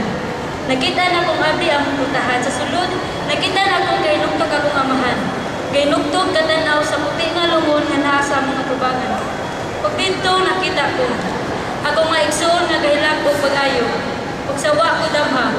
Isagpa ko maayos kong hating ang pwerteng kusuga. Sa lalim mong tanan, mauling kulungan ang akong natunggan. Lipay na ka, atong inahan patay na. Kalit kong nabungol pag-auman niya tugingon. Nga among inahan, wala na. Huwag dili na mubalik pa. Huwag ko katubag, ako siyang ipangutana. Naunsa siya, nanong kalit-kalit siya piya. Huwag niya na siya, ay kong pangutana. Tubaga ako galingon ni mong pangutana. Kaya numdum na ko. Pwede di ay na mong awayan ni mama sa iyo sa buntagato. Gaaway ni mama sa inungtan nga wala ko niya sukti nga mulaag sa balay sa kong amiga. Kung buot na naon-naon gamay na kayo ng lasuna. Pero imo siya kitubag-tubag o tapag kay pinaana, mamayta wala na siya. Kung mamayta, dili na siya imong mama. Munang gisultis kong ate, o gibudan pa niya, mamayta, lipay na ka. Wala na tay mama. Nitulo akong mga luha, tungan sa pagbalik sa mga naitabo sa una. Katong na pa si mama, katong kumpleto pa may pamilyaha. Kay numdum ko pagbata na ako, si mama usayog mata palalan namo. Luto ang pamahaw, paniudto o panihapon. Bisag kapoy na siya, tagahandaw ng gihapon niyang buhaton. Siya ang una na akong maestra, kitatuan ko niya ang saon pagsuwat o pagbasa. Siya ang doktor sa amuha, kay balo siyang mutambal na mo bisag unsapan ng sakita. Iya kong gilabanan bisag sa tinuray ako ang sadban. Siya ang nahigugman ako labaw sa tanan, pero akong gibuhat, ako na siyang pasakitan. Nidoon ko sa puti nga kahon, nakita na ko siya, natulog nga malinaw. Ma, mata na, ay si Pinuang dirama. Ang bago na ko ma, pasaylo ako ma, pagtubag-tubag ratika. Akong nasagpasag pa akong gagalingon, basin pa di ay, tanggo na ng pagitabuhag. Pero dili, wala na din siya. Pasaylo ako sa tanan ma. Salamat sa tanan sa imong gugma. Gagugma tiga ma. Kay balong ko, karon pa din ako nasulti ba, siguro tinodyo na ang kulungan nga. Ato pagka makaingon nga, importante ang usa ka tawo kung ulahin na. Usa na akong mama, maungi kung maasya sa kadnaka. Thank you. I'm from Bansiwag and it's a new Mamba Belak group.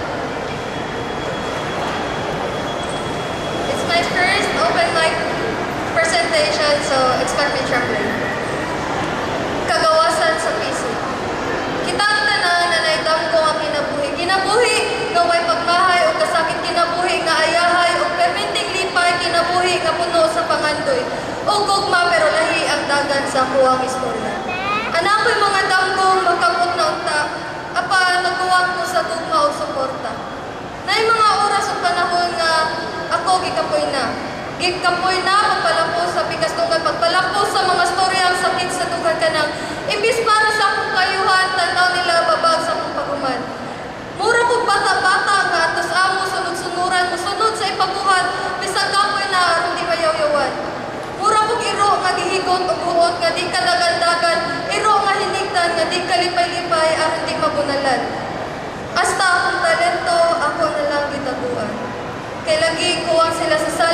kaaya ko ni tanan.